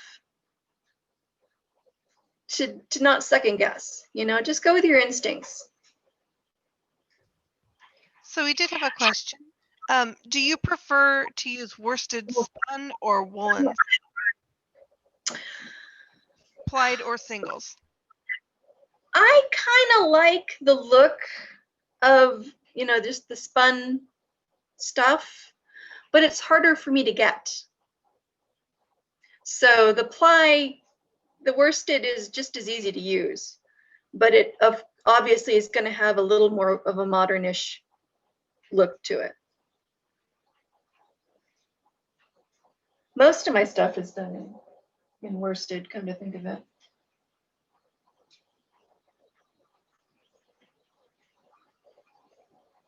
This one isn't. This is done in just the spun wool. And so it's going to have a softer feel to it.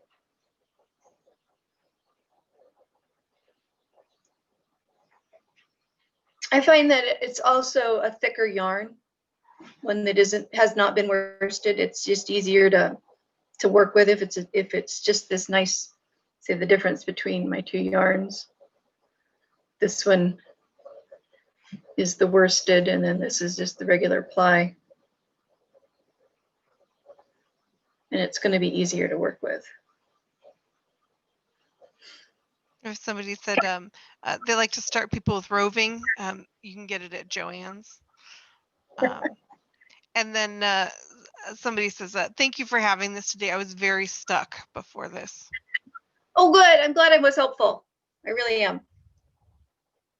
Because, like I said, it took me a while. It really did. I had to be really stubborn about this. And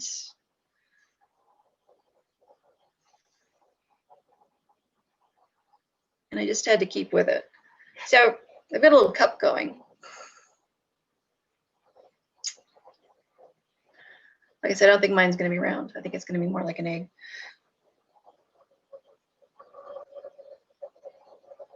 But I did do some round ones.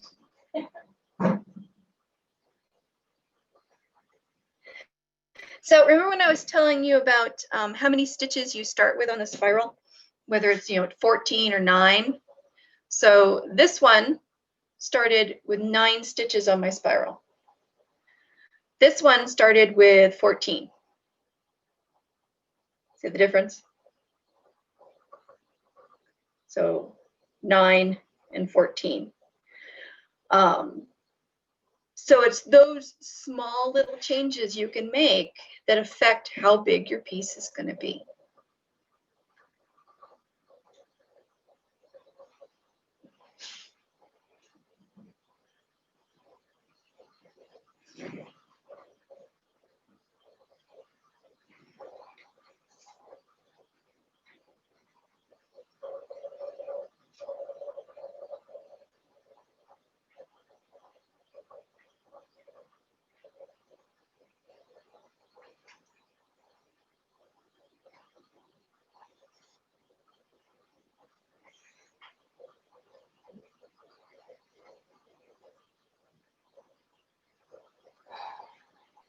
Yeah, so he says they can make the balls like that for largesse. Yeah, I think I agree. It's kind of an ideal kind of small first project that's manageable. That's one of the suggestions in my my handout is you can make a whole bunch of little balls and throw them into the children's chest in your local group, give them to the kingdom, you can do your bear in a bear house, whatever. Hand them out as you're wandering around. Throw them at people. You've got to have a reason to practice. And doing balls is a really great way to practice. And working on, what size of ball you want is certainly going to teach you how to shape and how to guess on how big a piece needs to start in order to get it to be the right size you want. And you may get halfway through a ball and decide, hey, this is going to make a great hat, and just keep on going.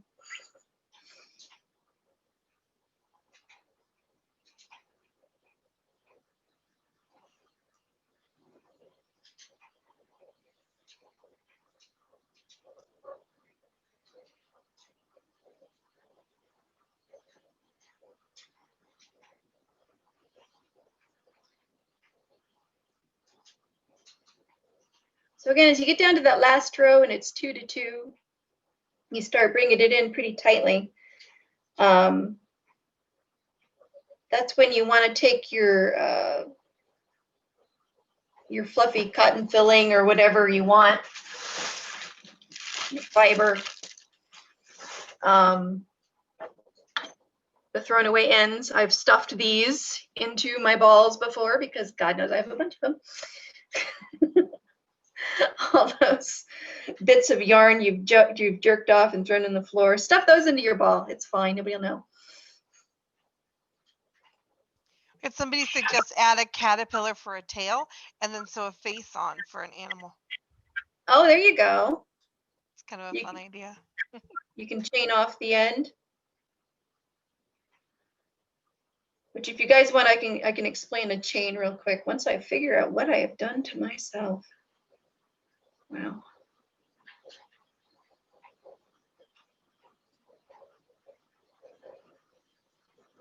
Okay.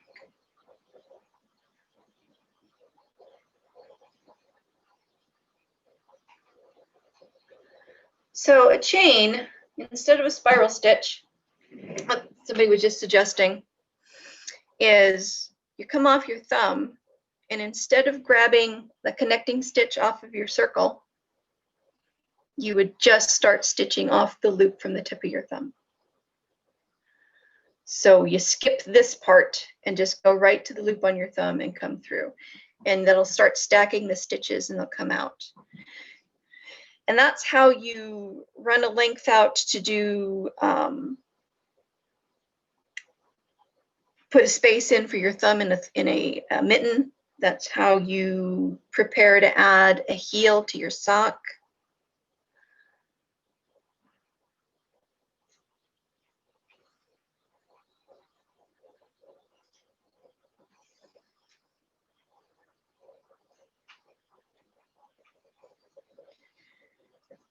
And if you thoroughly hate round start and would like to have a more blunt square end on your mittens, you can actually just do a chain start, fold it sideways and just start going around that chain, giving you a more oblong shape. So you just pick that loop off the tip of your finger, tip of your thumb, go through the tip of your thumb, and it starts chaining out.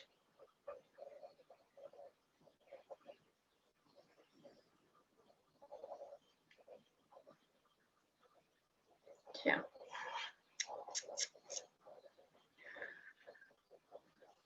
And it's easy to pick free. The annoying part is the length of yarn you got going for you.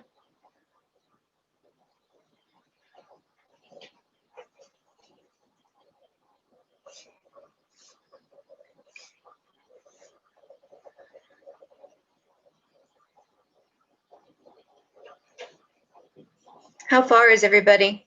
How far have you gotten? What row are you on?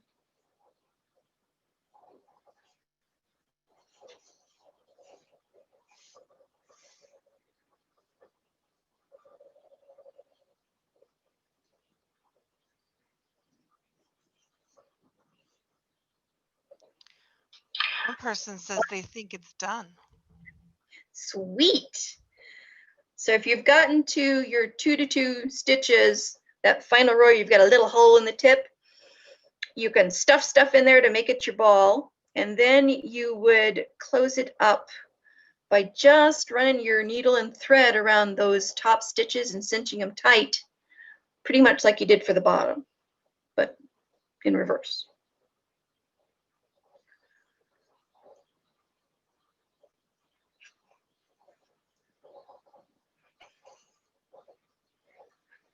Gosh, I'm so far behind.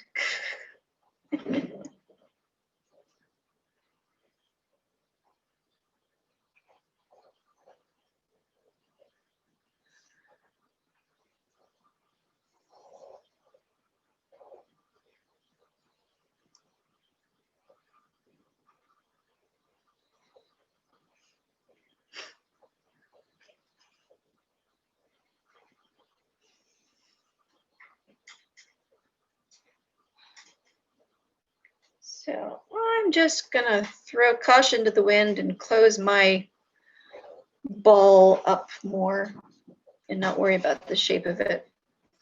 So I'm just picking up 2 stitches together, 2 and 2 and 2 until I go around. And then I'll show you how to do that final closing, which is probably the easiest part. Where are you?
So some of my fancier needles have the 2 holes in them, and rather than using them for extra yarn, I run my yarn through it that way so that when I drop my needle, it doesn't go skirting off the end of my yarn and getting lost.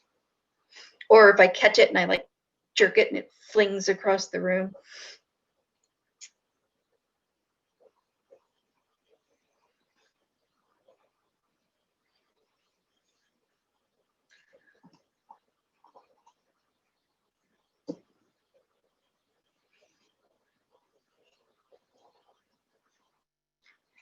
It's very weird sitting here talking to myself.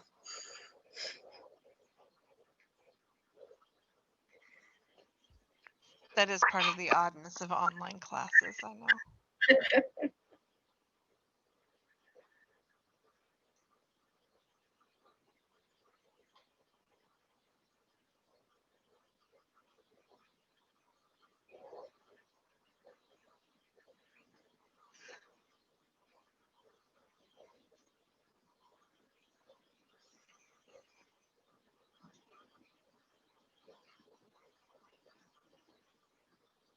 Okay, so my hole is getting a little tight. Put a few more closing stitches on it. Might stuff it with some things. Fill it out.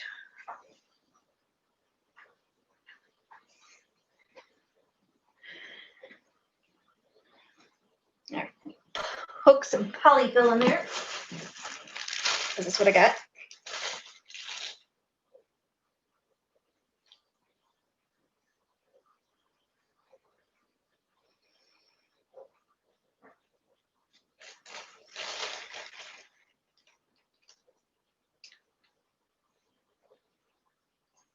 Mine is so not a ball. Mine's gonna look like a little missile, and that's about all I'm gonna get out of it. Okay.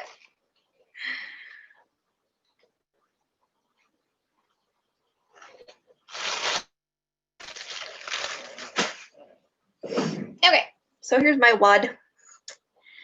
And let's see.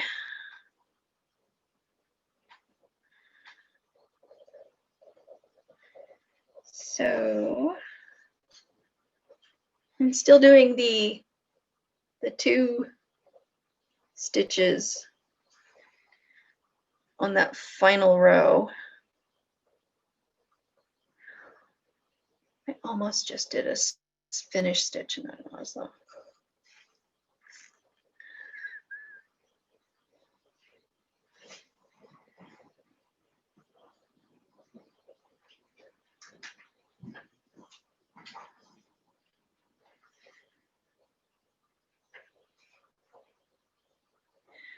So there aren't many pieces that you're going to finish off with a closed end, except for likely a ball.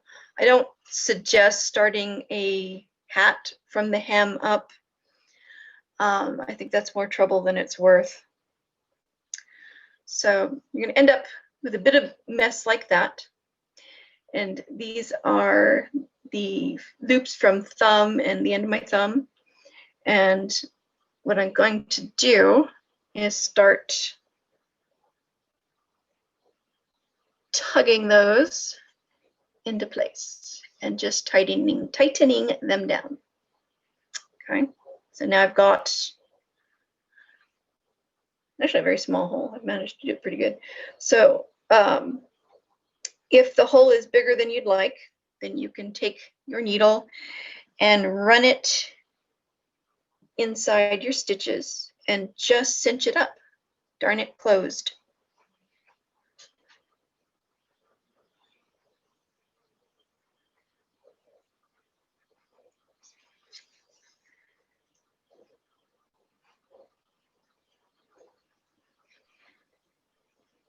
And I got it.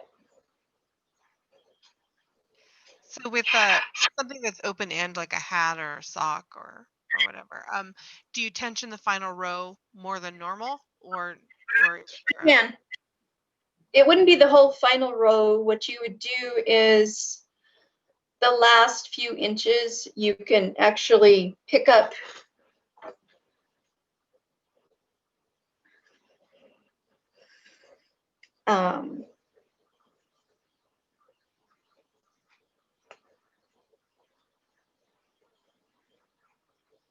stitches are tightened. So you can tug these stitches further back and walk the tension towards the end point. So you start back here and start picking them, and they tighten down, and they'll tighten down, and they'll go this way, and you work your way forward until it's pulled tight here. And then from there, you can take your yarn and just weave it back through a few stitches. And if it's wool, it should felt right into place for you.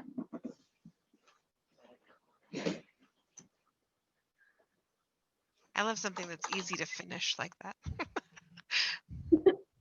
Yeah, finishing up is easy. It's just, you just tighten your stitches down, and how much further back in the loops you go to pick them tight as you work towards the end point is how more smooth your end will be.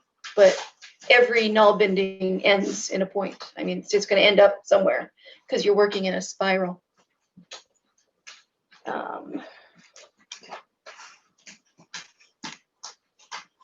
What Magoo? I have a hound stomping her. Said, my end looks better than my beginning. Best part is I got past the beginning at all. Thank you so much for taking the time to show us today. I'm so glad you got to the end. Yay!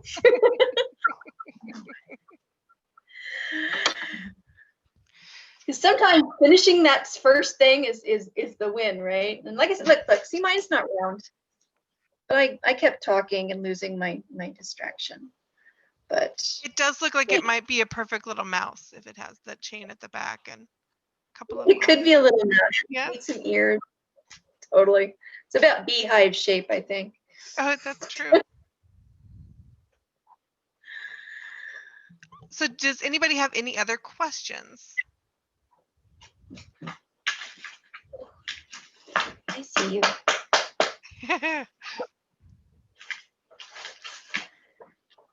Let's give people a minute. They may have yarn in their hands. Yeah, no worries. Like I said, you can find me on Facebook, and if you have any specific questions, I'm happy to help. I get how really, I don't know. It took me a while to figure this one out. It really did. I do have to say, though, I've taken a couple of Nalbinding classes. The way you're doing it makes a lot of sense, and I think that I may actually be able to do it. I'm saying that now. Oh, yeah. I may not, yeah. but I feel like I can try again, maybe. So, thank you.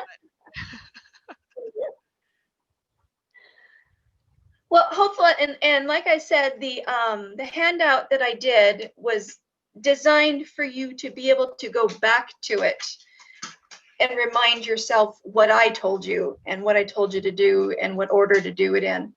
So definitely snag that handout, because tomorrow you may forget everything. And then also, so people are asking where the video will be posted. So I have a YouTube channel, and the classes go on YouTube. I'll also have a blog post that'll have the handout and stuff connected to it, so people can access the handout and the class at the same place, so people don't lose that information. So, and I'll post that link at the on the event page, so you can find it. And you've also posted it in the chat somewhere, haven't you? Like towards the beginning? Yes. Okay. A couple of times. Yes. So you guys can scroll up and find it up there. Yeah. I'll post it one more time. I think we're probably good. I don't think we have any more questions. I am going to post this one more time just to make sure here. Okay. All right. I've posted that link one more time for you guys.